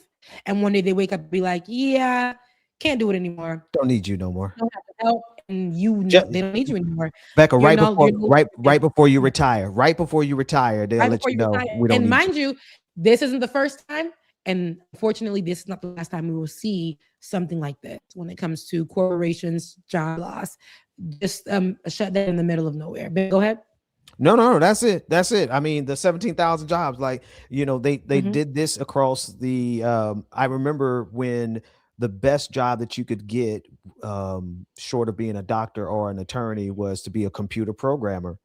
And last month, I think some 40 to 50,000 computer programmers across the social media industry, Facebook, Meta, and a lot of corporations laid off a whole gang of computer programmers. So industry by industry, we're seeing people, huge chunks of the entire industry just being laid off. And then if you go all the way back to how this all began at the very beginning of Donald Trump's second term, it began with them laying off 300,000 black women right from the federal government. And then making people fear black pilots. So even in the whole industry, Ben, this is like seeds that have been planted, right? And I will say, while it is a Greyhound in the sky, a lot of the Spirit hubs are mostly Black people that work them. So add that to the number, Ben. Add that to the 300,000 that are still fighting for their lives when it comes to looking for work. They are now a part of the newly unemployed and people who are going to be looking for work in this time. I will say American Airlines, the last I did see, and just to make sure, they are working on getting the flight attendants. Just want to this saved because I was looking at, here we go. The special fares was United Airlines, and American Airlines is looking for any of the flight attendants. And there is a link, I don't have it here, but they're looking for any of the flight attendants who lost their job to bring them on, find places to bring them on board. Now, of course, this is helping the other businesses, right? But for any of the flight attendants who did lose their jobs in this Spirit, the death of Spirit Airlines. They're like any of the flight attendants. You guys can come on over here. We'll see if we can train you, get you on, and things of that sort. So, but again, people are unemployed. Not only the flight attendants, the people who are working at the actual airports themselves, doing reservations, people who are doing the online customer service, people who are doing all of those things, they no longer have jobs. So there is no function for Spirit Airlines. It is altogether removed. Their message was really sad on their website when they said, you know, we gave y'all all these years in the chat, which I agree with you 100%. This is actually true. With the Spirit Airlines is one of the flights, if not the only flight right now, that has 0 passenger or crew fatalities in over decades of operations. So while they do give you issues and they might be a little slow and sometimes they ain't got no gas, and so they are the safest way to fly. Yeah, I'm still not flying with them though. I mean, it's too late. I flew one time. They've been around for a good 20 years, right? Yeah, y'all talk about that Southwest and their former ways. And I got on there and I thought I got me a seat. Yeah. I was sitting and I said, "You in my seat?" They was like, "Oh no, get in line. First come, first serve."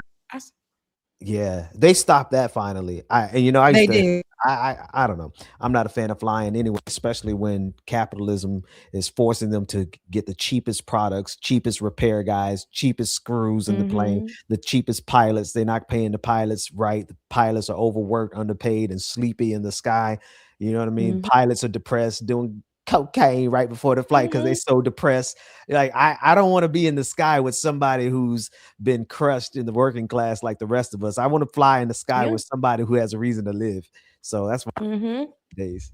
Yeah. So I just, right now, a lot of people, again, I want to go home to my mom. I do. I really would love to go home to my mom. Right now, there's a lot going on, where I'm like, okay, let's make it work for me financially. Let's make it work for me, economically wise. Like I want to make sure that I can go and see her and spend some time with her. I can't do so, but that's not the important part for me. I'm thinking about people who woke up this morning and say, I ain't got no job. How am I going to pay for this month's rent or the month to come? How am I going to pay for groceries? Because Spirit pays, but it's not like, it's basically a 9-to-5. It's something that is paycheck to paycheck for most of the people who work in Spirit. So it's I'm thinking about that right now. I'm thinking about people, and I my heart goes out. My heart really, really goes out. Again, Donald Trump said he was going to save the day, and did he, class? Exactly. Hell no. Just like every other thing that he does. If it does not benefit Donald Trump and friends, he don't want nothing to do with it. But if he can put his face on the side of that Spirit plane and get that thing rolling again, trust me, he will. It'll be Spirit DJT Airlines if he has it his way. So RIP to Spirit. I don't know who's gonna do the body. I'm not sure who's gonna, I don't want to see no video of them stripping that yellow paint. I remember when I first flew Spirit, I was afraid to take my little window pic because I didn't want nobody to say, "Oh, she on Spirit."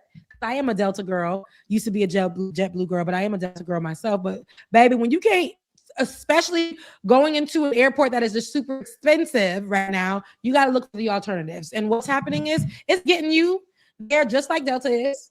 It's getting you out of the country, just like Delta is, but for an affordable price where you can save some money so that when you get down, you can enjoy yourself.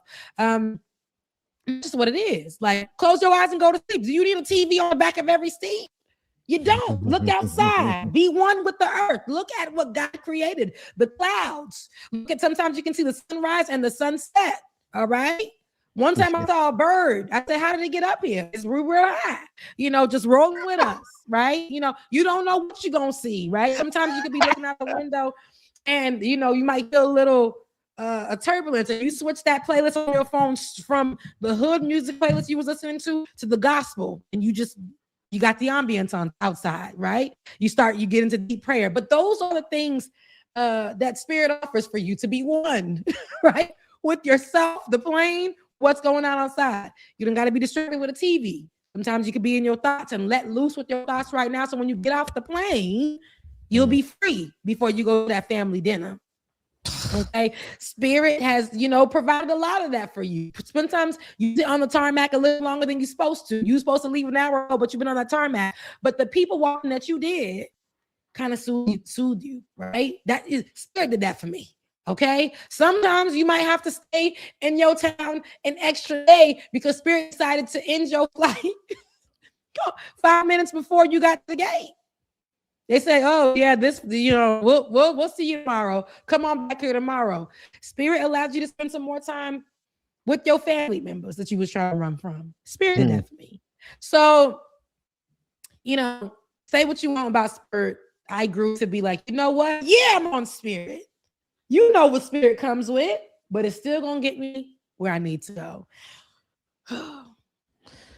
Pour one out for Spirit if you can. But on a serious note, I hope that all of those 17,000 employees immediately are put front line for unemployment benefits while they're looking for work, so that they do not have to feel the brunt of being without work right now. And I hope that other flights, corporations are picking up their applications, if that's what it is, or contacting them to get them, jobs.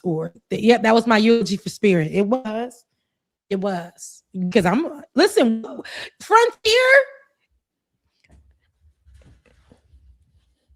it doesn't give the yellow. You ever been to Frontier? And I said, remember I told you, at Spirit, you go all the way to the back of the airport and it's in the corner. Frontier is 2 chairs on the side. 2 chairs in the corner of that corner. Now I guess we just gonna do Frontier. Anyways, or stay behind at home. Love your mama. Love your mama. But I wanted to follow on this story. We done got through, I think, a few stories that are actually trending. But Ben, I don't know if you've seen any. Well, I know you have seen, because you've been online talking about it. A lot of what's happening with the redistricting in Georgia and our fellow states, Alabama, or the attempts. I know that it passed out here in. I know Louisiana is on the map right now, but I know that I've been looking more about the one in Georgia, because this is where I live. The fact that it succeeded.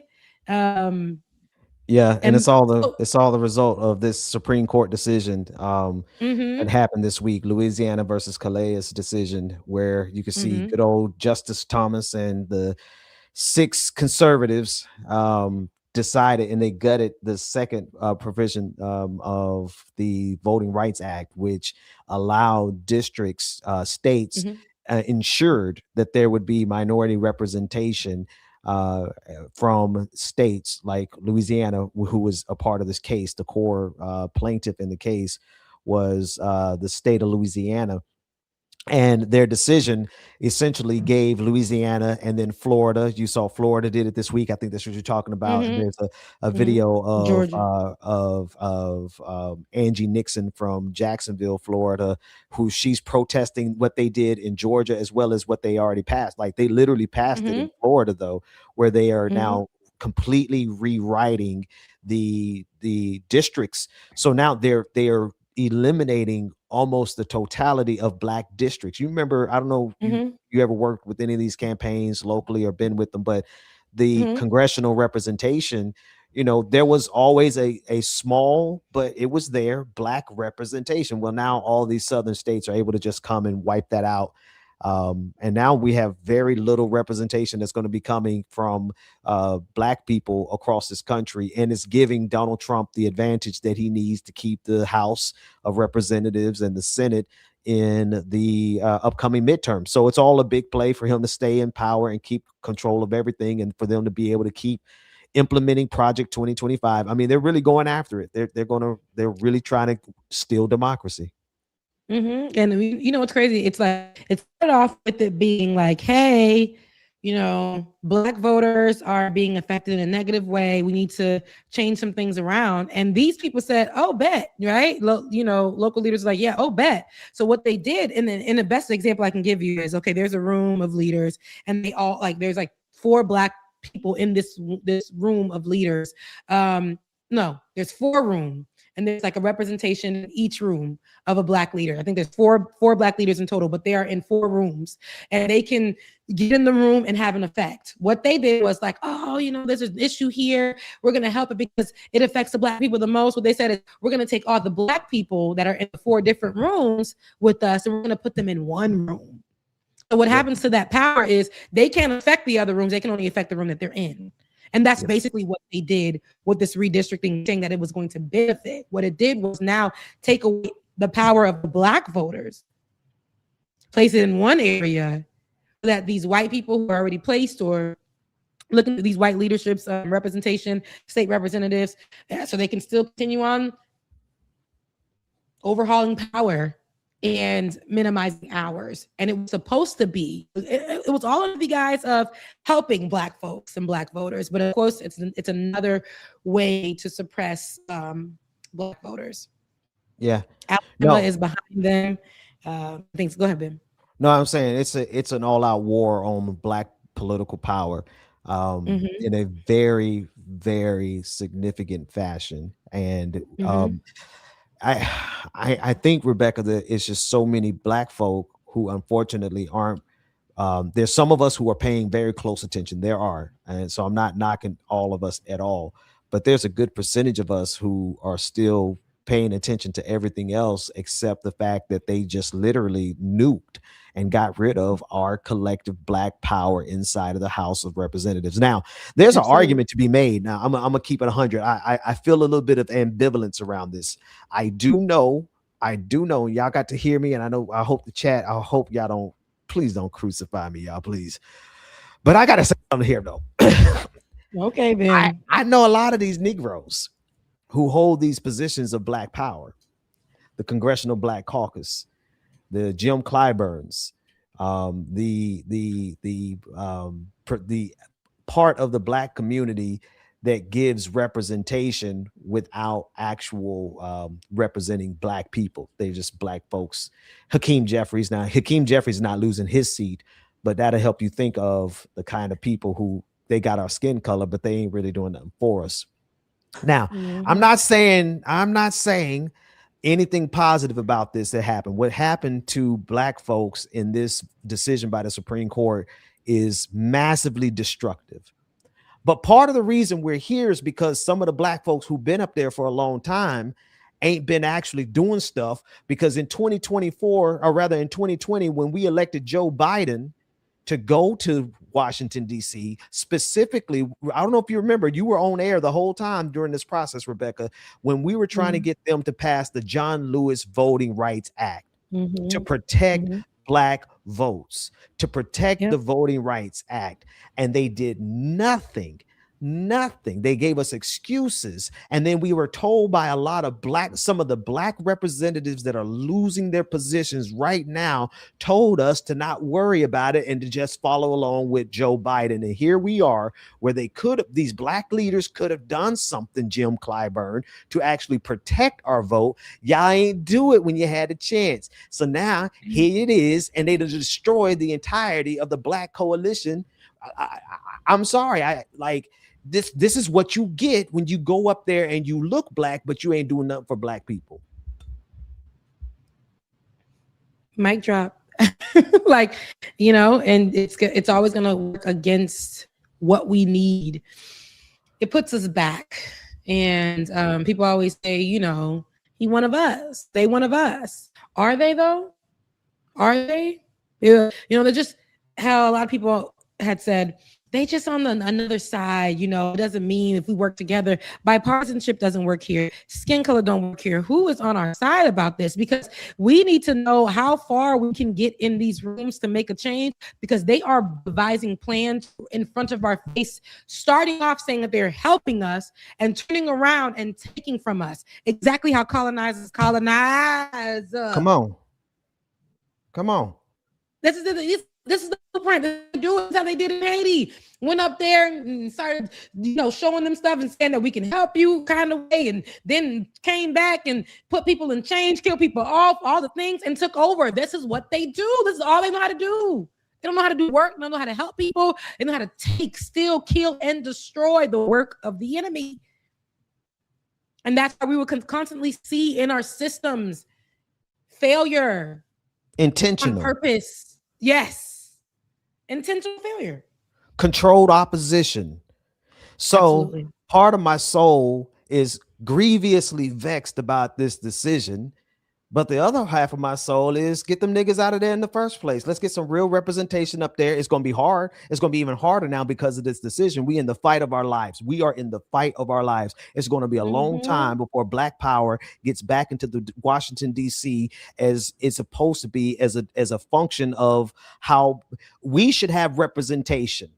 Y'all taxing us, y'all taxing Black people, but we never had representation before because the color folks that went up there in the first place went up there on behalf of imperialism, went up there on behalf of Zionism, went up there on behalf of the status quo, and this is what the status quo get. And I love the way you position that, Rebecca, because at the end of the day, what we're dealing with is a breed of Negro, just like there's a breed of Hispanic, and there's a breed of Arab, and there's even some people from Palestine. Blew my mind away. How you a Palestinian and you side with the Zionists? Well, that's because every culture got their Judases. And every culture, every empire, every white colonizer, every from Rome all the way to the British, all the way to the Dutch, all the way to the people in South Africa, they always know how to put money in the hands of Black folks and indigenous people who would betray their own people. And this is how you get where you are. So to me, it's like I was getting tired of these fake Black representatives in the first place. So in the same token, we in the fight of our lives. Well, when we send people back up there again, they better be representative of us, or else we're going to be right back here. It's going to take another 20 years. They're going to come back and they're going to destroy Black people even more. That's why I feel horrible about this decision. I think it's so detrimental to the Black community. But at the same time, man, y'all, the Congressional Black Caucus is part of the reason, some of the reason we here in the first place. Yeah, it definitely is. And that's why people be going to all these Congressional Black Caucus dinners. They had I think last year they had the influencers out there at the dinner because they had their own little situation happening over there too last year, and everybody was there, but posting themselves at the club, partying, all this stuff. And I was like, hey, that's great, but we know that's being done. We know those things are being done when you go anywhere. You're going to meet up with your friends, have a drink, whatever. But what's the work being done? Who are you challenging in the room? What are you guys bringing to the table? I know you're influencers. See, this is what I be saying. All that anger y'all be having online and in your post or on your think pieces or in your takes, when you guys are the ones, they're not asking journalists to come into those rooms anymore. So now when y'all at the one of those tables, y'all don't even know how to fight. Y'all don't even know how to challenge. And now, since y'all ain't challenging none of them, they the ones going around and allowing these things to happen because there's no fight. There's no pushback. Who gonna check them, boo? Ha. Because they the most powerful people. Whew, right. That's representing us. And we need to have more people who are in positions of power, which we have a few, but we got people who are just going to rub shoulders with ops to continue to keep their seats for the next year or to keep their a coin or to whatever benefits them in this time. Of course, we know that politics is just a dirty game. Yeah. But if you're going to get dirty for us. Yeah. Get dirty for how it can benefit us in our future. Give us a leg up. It's constantly putting us back. I don't want to just always be the person that's outraged online. But when I see these people, it's like, what's up, partner? No. Why did you partner with such and such to give us this deal that's actually going to affect the Black community and that's what y'all should be doing. It don't need to be on camera. Make them people feel nasty. Make them feel hurt. Make them feel the weight of their decisions. Come on. But instead, what do we get? We get people who have our skin color up there, but they don't have our best interest up there.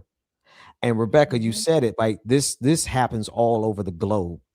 It happened in Haiti. Hell, it's happening right now in southern Lebanon with Israel and their invasion in southern Lebanon. You have the leadership of Lebanon who is approving. Can you imagine? Just to bring it in a little closer, it would be like the leadership of the black community giving Donald Trump and MAGA permission to go into the hood and blow us up. That's what's happening in Lebanon. And that's what's happening that's been happening in colonized Africa. All the warlords that they give power to go in and to destroy us. They always have people who have our skin color, but the willingness to let the system destroy us. And here it is, the system first just has wiped out, I mean, probably more than half of the Congressional Black Caucus. Yep.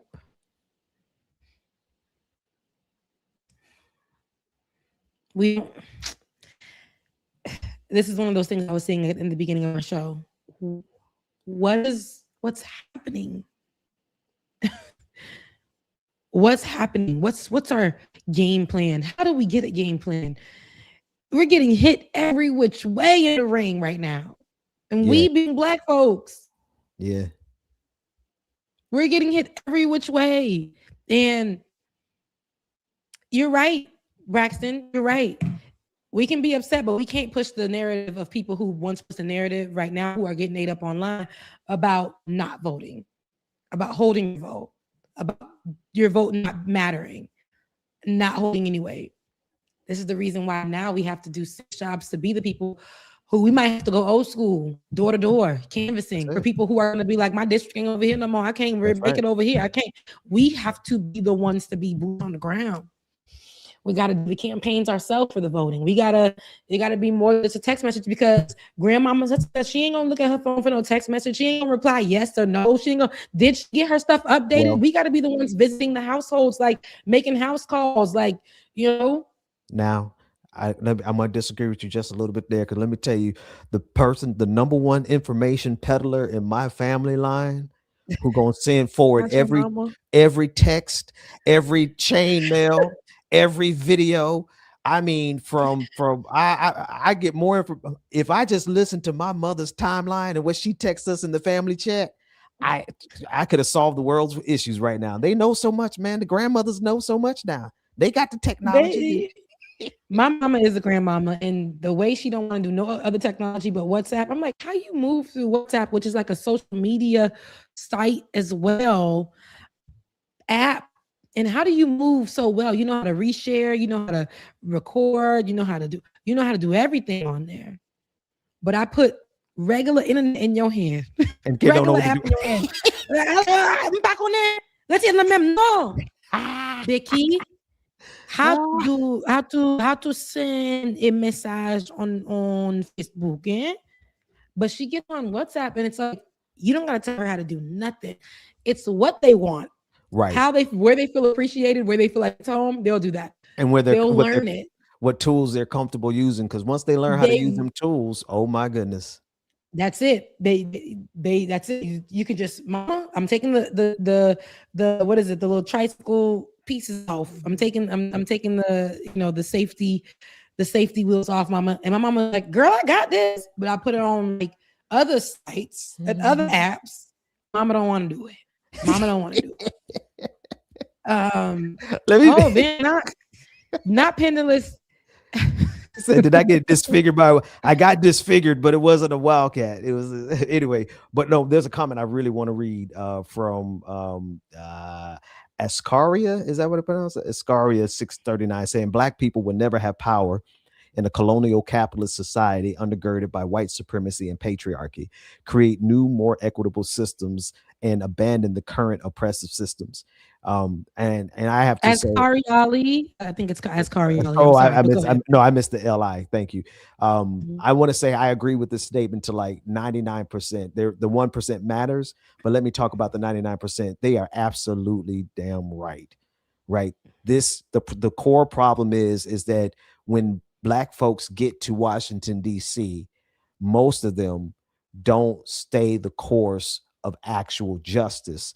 Most of them end up aligning with the same imperial structures that's killing people all across the globe, and they just happy that it's being, that they get to be a black person while they do it. Nah, Negro, nah. It's not, we can't do that in 2026. We shouldn't have done that since 1965. That's part of the reason our power has been destroyed with this decision, because we didn't go up there to fight this system. Too many of them went up there to blend in with the system. Now, the 1% difference, I don't know if it's a difference, but I want to make a distinction here, is I'm of the firm belief that American imperialism has to die, but I'm also of, we'll fight to the death. Y'all gonna hate me. One thing y'all gonna hate about Pastor Ben is that y'all not gonna sit around and make me destroy the United States as a nation, because we live here. Our kids grow here. Like, I'm raising children here, like domestic tranquility. That's what I'm trying to get. But I realize, and this is what a lot of people don't realize and accept, there's a difference between American imperialism and the evil stuff that we do across and overseas and what we have domestically. We don't have to have imperialism abroad in order for us to have a safe nation to raise our children. So that's the distinction. I'm not one of the people who was like, destroy America. Nah, baby, we live here. Nah, but if you want to destroy American imperialism, I'm first in line. Put me in the front of the line. I'm with it too, because what it's gonna do is gonna benefit our futures, right? We don't know who before us, how they was fighting, or what they was doing. I got an idea, shouts out to Haiti, but they were risking their lives. I have an idea what that looked like today. Nowadays, people just, they took away the voting rights. Let me go on ahead and clock in. I still got to clock in. The fear that imperialism now, especially today under this administration as well, that has done to all of us. What it's doing at this moment as well is putting in this level of acceptance for this being our life. Not because people are not wanting to fight. It's like, now how do I fight? Because every way I turn, I feel like there's somebody there, not the people. And it's somebody stronger than Donald Trump's Secret Service. People who are actually paying attention to try to stop me from doing what I need to do. I really want us to continue to fight it, though. Even if it's tuning out the takes that just sit with emotion and don't offer actual plans, like meet up, pull up to your local city meetings or virtual meetings or whatever. Do those type of things, because we have to make a difference. Speaking of making a difference, Ben, I want to talk about two more things. I want to talk about this before we leave. The students at South Carolina State University. Yes. I want to talk about those kids gonna be all right. Yeah. I was having some concerns about the churn, but those kids be all right. I know that was the lieutenant state governor who was supposed to go there, a MAGA, of course he's going to be a MAGA supporter, who was supposed to go there to speak at the children's commencement, right? Or to speak to the university. And the kids said, hell no. Again, it's hell no. They said no. We don't want to be a part of that. There's a video. Ben, you said you can't play any videos right now? Unfortunately, something's wrong. So no audio, but I can put B-roll up. Well, I sent this. Go ahead and drop me that link. But okay, also, I sent it through. Text messaging. Yeah, text. And so, but it's a young woman. It was seen. There's a viral video going around of a young woman speaking at her university in lieu of this MAGA supporter who is the state lieutenant governor. She was supposed to come and speak to the university. They said, hell no, we don't want any MAGA supporters. This young lady said it very eloquently, even though as she gets older, there will be some things that change. It's to change in her wording. But she basically said, this ain't even about them being Republican, blue, or white. This is about what the person stands for and what they stand for under this particular administration. It's everything that is against us. And you want this person to come and speak to us and the success of us as students at this university when they have plans in place to try to shut down universities like ours for people who look like us. This young woman was like giving it to the leadership, and the leadership tried to rebuttal, but there was no case to be made there because the student already made it.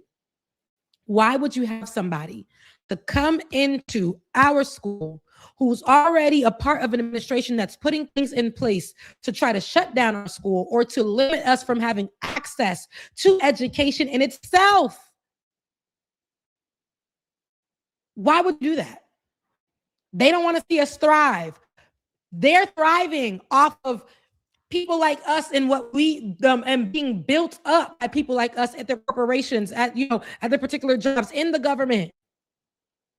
But they are pushing us down. And you want this person who is pushing our people down and preventing people like me from getting ahead as a young person and to be a part of the future here in America or the world in itself, to get a degree, to be able to do more. You're trying to prevent us to do that, and you want this person to come speak to us. I think not. I think not, is what the young woman said. And a lot of the students who also shared her sentiments. And so that push actually caused change.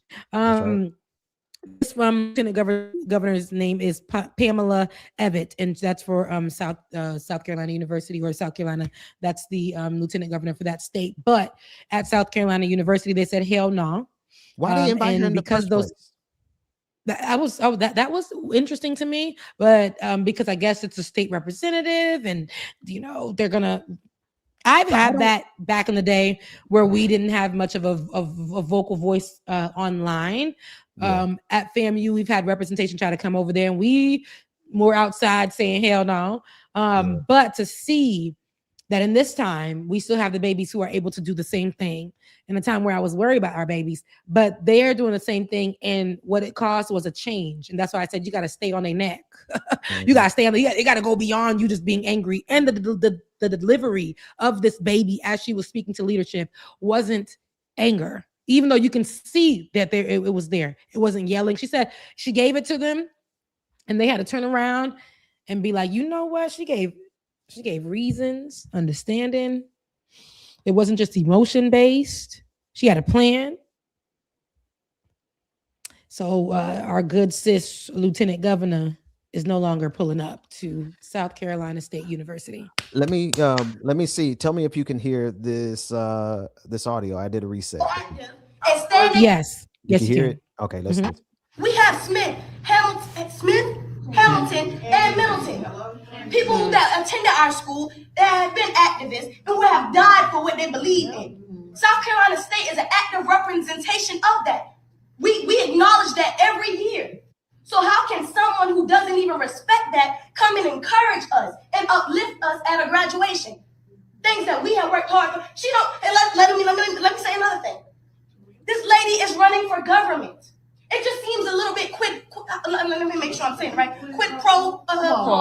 Yeah. You know what I'm saying. I scratch your back, you scratch mine. What exactly is? Because I know we like to say, hey, it's a university. We have to do this to benefit our university. But what is the students, the people who are actively going here, the people who have the numbers and the majority? What are we gaining from this? Because to me and to a lot of others, it seems like she's doing this for her own personal gain. It's for her political agenda. Yes, thanks all of you for being here. And I've heard your concerns. I've heard your concerns. Thank you. No response for all of it. Here's her response. Well, it was playing. Now I don't want to play. Yeah, I'm not sure. I can't get the response to play, but there you go, Rebecca. That's the at least we got the most important part to right. play. So we have to stop putting ourselves in a position where it's giving you want to stay at the Kunta Hotel. It's giving that you just really, we're going to sell out We know what they're doing to education. We know that they're attempting to do to HBCUs. We know the MAGA leadership that's happening at the #1 HBCU in the nation right now. Florida A&M University with MAGA Marva. Yeah. A Florida pick out of nowhere. Again, systems that be. We had a board of trustees with Black folks in it. 2 people left for 2 people to come in and to make a vote for MAGA Marva. No history of leading a university, political history, relationship with Ronaldo DeSantis over there in Florida. Things were moved around. Leadership was changed to put in the majority on the side of MAGA at a Black university. Who knows what changes are going to, when you put these people in power, that's the right fear to have, the right alarms to go off in your head. Why is this MAGA person coming to our school? What are they trying to take away from here? What are they trying to plant here? You don't have no place here. You want to do away with our programming. You want to do away with our school. You want to merge it with white schools so that the white schools could eventually take over at our universities? Yep. No. Well, no. One thing you could say about MAGA is that you can't say that they're not thorough. They are striking their approach to dismantling Black power in this nation is 100% precise. And that's what I mean. Like they are not just attacking the war on woke. They're not just attacking our voting power. They're attacking the universities. And they have attacked. Now I'm gonna let it slide. I heard you say the #1 HBCU in this country. The #1 HBCU. You didn't hear what that man said to the Wildcat? Remember your face, Mr. Wildcat? Anyway, I'm giving y'all some love with the pictures on the screen. You got the Marching 100, and you got, y'all commercial. You got to, because I got to take the L of us having MAGA Marva. And again, not much is being done. I was in a meeting when she was first brought in. I was in a meeting with university with different people from across country, across the world, who were tapping into this meeting to see what they can do to get her out. People have, because of what's going on in the world, have been pushed to the side within, I think, a month. Nobody ever met again.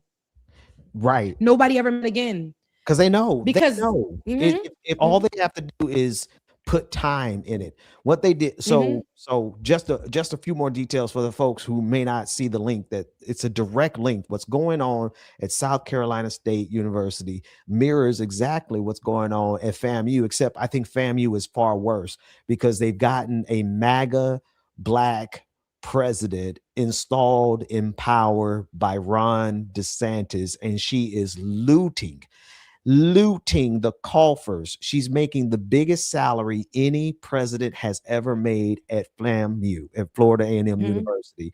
And her salary, her budget is so high. Her salary is never been a president of any university, mind you, just like you said, Rebecca. It's so high that she had to take money away from the Marching 100. And the Marching 100 is getting ready, the marching band, they're getting ready to have a really big surprise coming up in the fall when they have a major budget shortfall because the money that Marva took. Now, what they're doing is they're taking Black folks, just like we see in South Africa, just like we see with the CBC. We're all kind of Black. They can always throw a couple of $100,000 into the hands of a Black person, and you're going to find some Black person who's willing to go inside of the Black universities and destroy it from the inside. And that's what's happening at FAMU, and that's what those students are protesting over at South Carolina State. Exactly. And that's why, of course, they've seen what was happening at different universities. I know Howard has been hit with, a lot of universities have been hit with some kind of MAGA presence that's trying to come in. And Florida A&M is one of the main ones that have been on the map because they chose one of the best and one of the highest, and, to attack. But it shows you how easily we're able to remove, again, from the board of trustees that we had online. Marv wasn't even a part of it. Yeah, I was monitoring, like a lot of us were, on the FAMU page, see, because they let us be a part of the process. out of nowhere, they removed all the candidates, and they said that they were changing. They had some changes happening in the board of trustees. I kid you not, out of nowhere, within like a day, 24 hours, they removed people from board of trustees, put in other people, and they were the voting. They brought in Marva, who was not even a candidate. They brought her in within 24 hours. She was the president. That's how it works. And they know, and you said, Rebecca, how you all started organizing, and then after a while, everybody falls off because nothing is more dangerous than normalcy. Yeah. Nothing is more dangerous than getting back to normal. And when people get used to you being there, she's been there for almost a year now, right? People get used to you being there, then it's not that much more. You get used to the fact that you got a MAGA president destroying your university while you're going to school and trying to pass classes, and while the alumni are going to work trying to feed their kids. Nothing we can do. Hopefully there's something that we end up coming back to, because that will crush me. That will really crush me. As you know, y'all know how I feel about my university. The same way I feel about my flag, but my flag, this is like a special edition of the Haitian flag. But by my flag, which is the Haitian flag, it is here. We've gotten into May. Not only is it Haitian Heritage Month, it is my birthday month. So shout out to Mama Gwen, which is Bubba's mother. It is also my birthday month, May 15th. It's Mother's Day month. It's Bill's month. It's a lot of things, but Haitian Heritage Month. Haitian Flag Day is on May 18th. Again, my birthday is May 15th. A lot of great things are happening this month.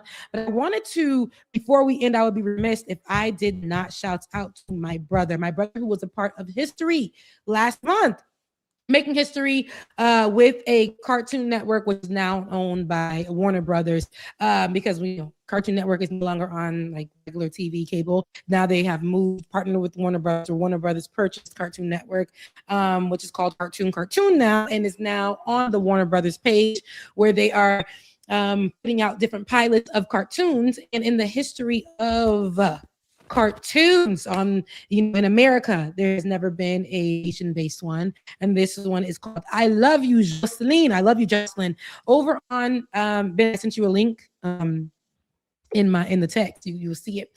But over on Warner Brothers page right now, it's called I Love You, Jocelyn. I went viral on the internet last week looking crazy. My brother done recorded me looking crazy because I went over to celebrate the day that it did drop on the Warner Brothers page. This is a beautiful, cute, adorable cartoon based off of a little Haitian girl who lives in Haiti with her family, and she has a superpower that she taps into. And I just want you guys to take a listen, take a look, as me and my brother definitely are watching this. Ben, can we get some audio on that? That's you! That's me. Perfect day for Mango Fest. Good luck to all our amazing performers, and a special shout out to our local hero, Joe Lovely, who's performing her first dance solo. Hey, that's me.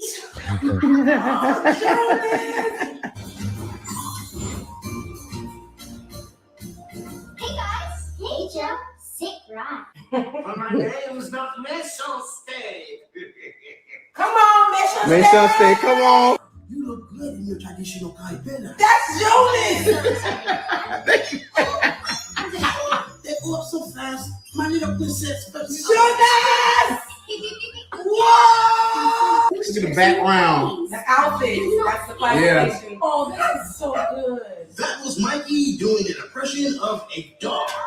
That's you again. Méchanceté. Joe, chérie, ça va faire à terre, hein? Stand up. That's good clear right there. That's good. Sometimes it's not good. That one is good. You see how the enemy was French? This is so fast. Come on, Jocelyn. Come on, Jocelyn. Jocelyn.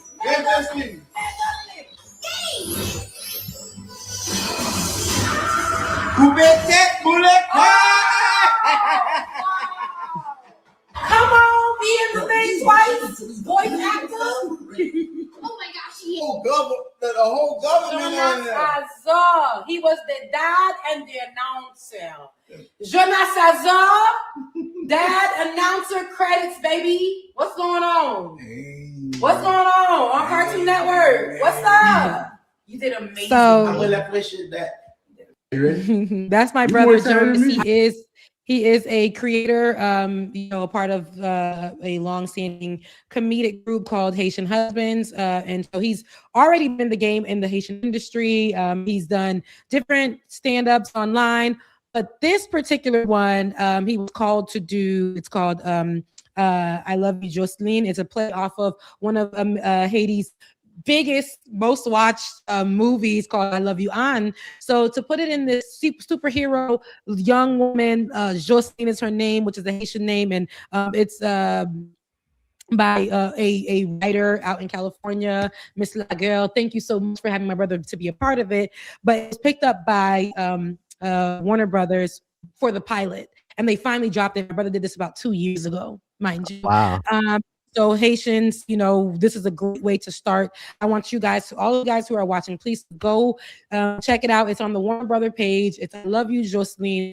They have a few other pilots that they're pushing for. We want to really make this one make noise. It actually was doing really well in the first few days. It's only been out for about, I want to say, a week and a half. And was doing really well. A lot of Haitians were going underneath it and bringing comments underneath. And guess what Warner Brothers did? They took away the comment section. Why? I am not sure. The comment sections are still open on the other cartoon pilots that are in a part of it. But for this particular one, I think it's because there was so much going on, like so much love, and talks about Haiti and how people were loving it and they felt represented. That means that they would have to make more of it. They muted the comment section. Listen, you can only go so far with their tools. They're only gonna let you do so much before. But this is great. This is congratulations to Jonas. All the years I think I've known you and talked. I think about your brother. I don't think I've ever met your brother.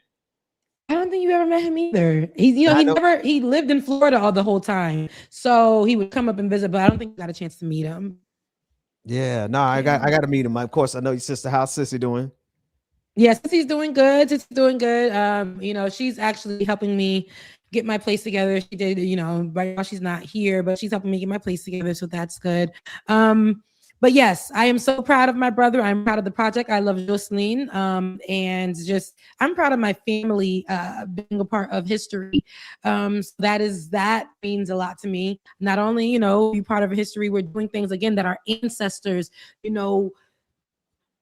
said, I'm going to sacrifice my life for this moment, for moments where they were having us eat scraps, and be their slaves. We won't do that. We will take control. We weren't even supposed to be here. They done killed off the actual people who are from this island. We are going to take control. We're going to make sure that people that our seeds that come from this ground are going to have freedom. They're going to have freedom. They will see life. They will experience life. And here, we have the same thing. My brother got an opportunity, and while they're trying to mute us on this corporate level because they saw that, this uprising of Haitians, seeing how great this can be, means that we have to fund it for more than just a pilot, right? Yeah, we're gonna still continue with the blood of our ancestors, with the to fight. I'm so proud. I wake up Haitian every single day. From being picked on to being at a moment now where I can wake up and just be like, gosh, I thank you so much for making me Haitian in this lifetime. I would have never ever want to change. We are always at the height of where they want to make us feel like we're the poorest in the Western hemisphere. That's what they always told us, or that's how they used to describe us, especially when I was younger. And my dad in my household, we never described it like that. But every time I went to school, that's what they did. They only taught us about two, which is a big part of the history of what we have. But we had so many other greats coming from our country and the history, and just knowing that I have that blood running through my veins and that my name, as beautiful as it is, comes from the country, that I love so much, and that they want to always make us fear We got land over there that my grandma saved for us. So each generation of my family, from all the way down to the beginning of whoever decided over there to fight for us to have something, has left a little something behind. And it's me and my family and the kids of this generation, now the millennial grown folks of this generation, to make sure that we plant the seeds that are historical enough to make a difference as well. There has never been a cartoon, make that make sense, that is, Caribbean led or at least Haitian centered, especially with Haiti's representation and Haiti's history as the first free Black republic in the world, not the country, not the stateside, not the Caribbeans, in the world. They have stopped every production made that was supposed to center them. And we finally got something going on. And Warner Brothers said, hey, this is a little too much. You're a little bit too much chatter about the history of Haiti. Yeah. We made history. We made history though. They'll make money off of you, but they don't want, I'll give capitalism. Capitalism will try to monetize anything, including the revolution. And when they mess up and capitalize the revolution, it everyone, but it hits. Ben, your mic is cutting in and out, brother. Oh, hang on. I thought it was just you.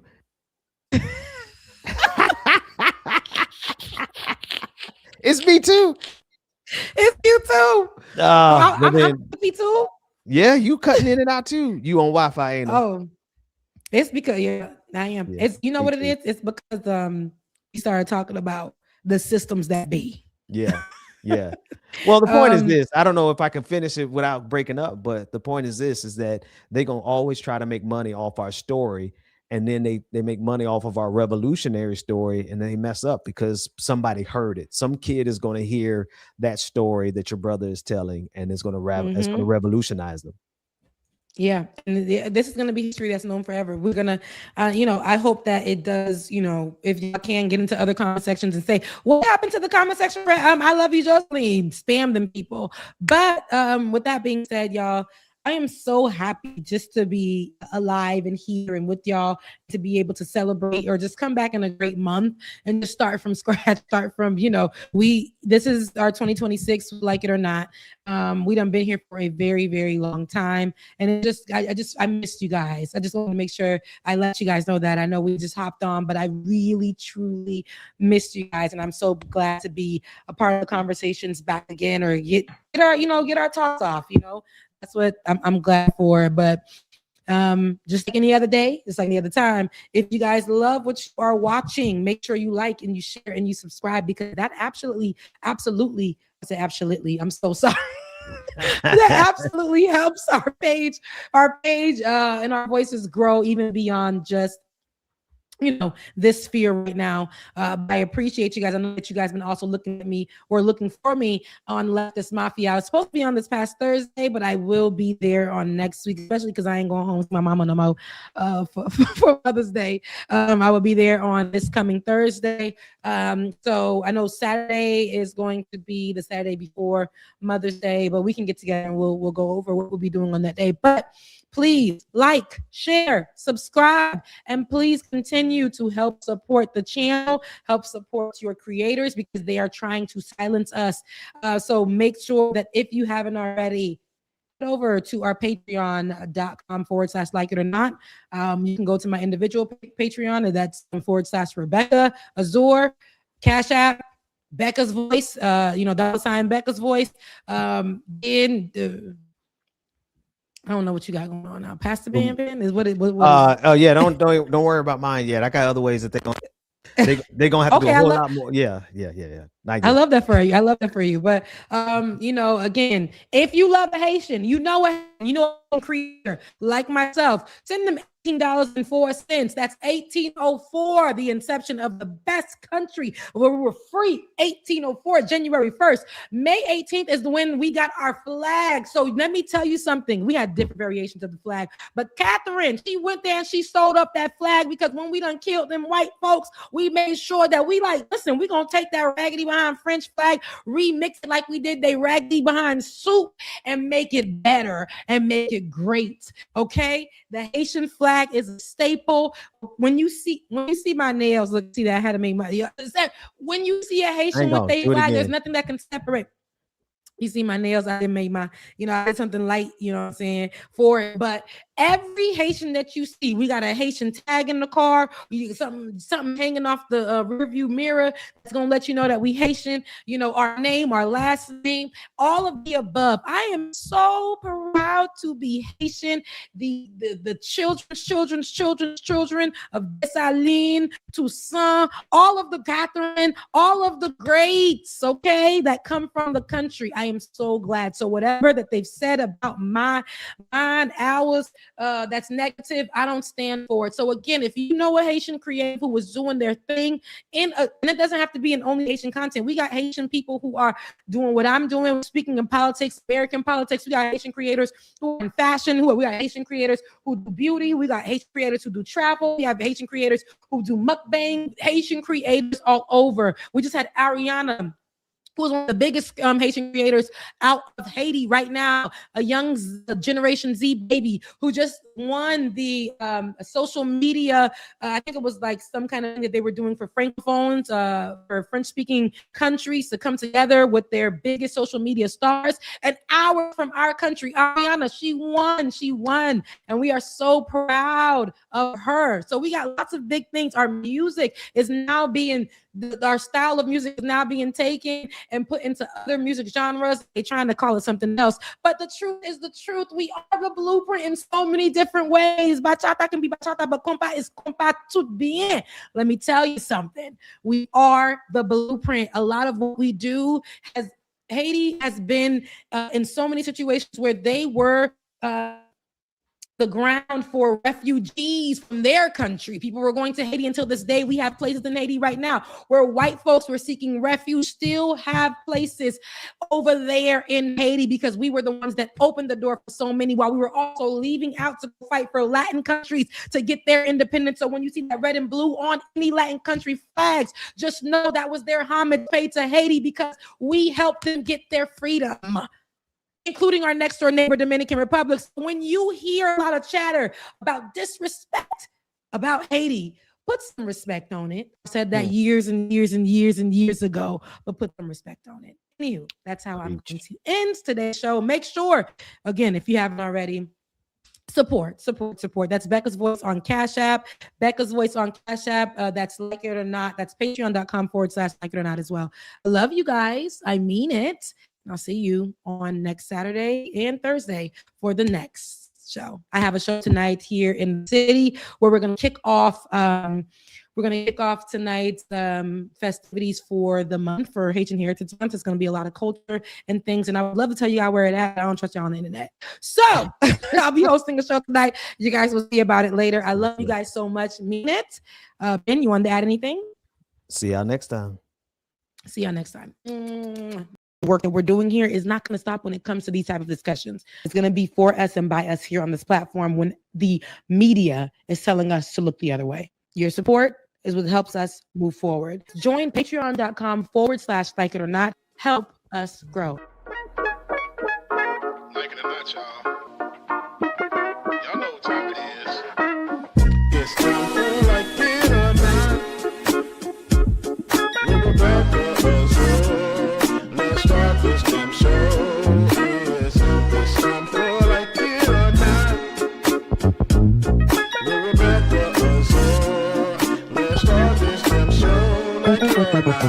Rebecca Azor is in the house. You know she got a funny story to tell. Talking politics, culture, or real life ish. I live in life in the ATL.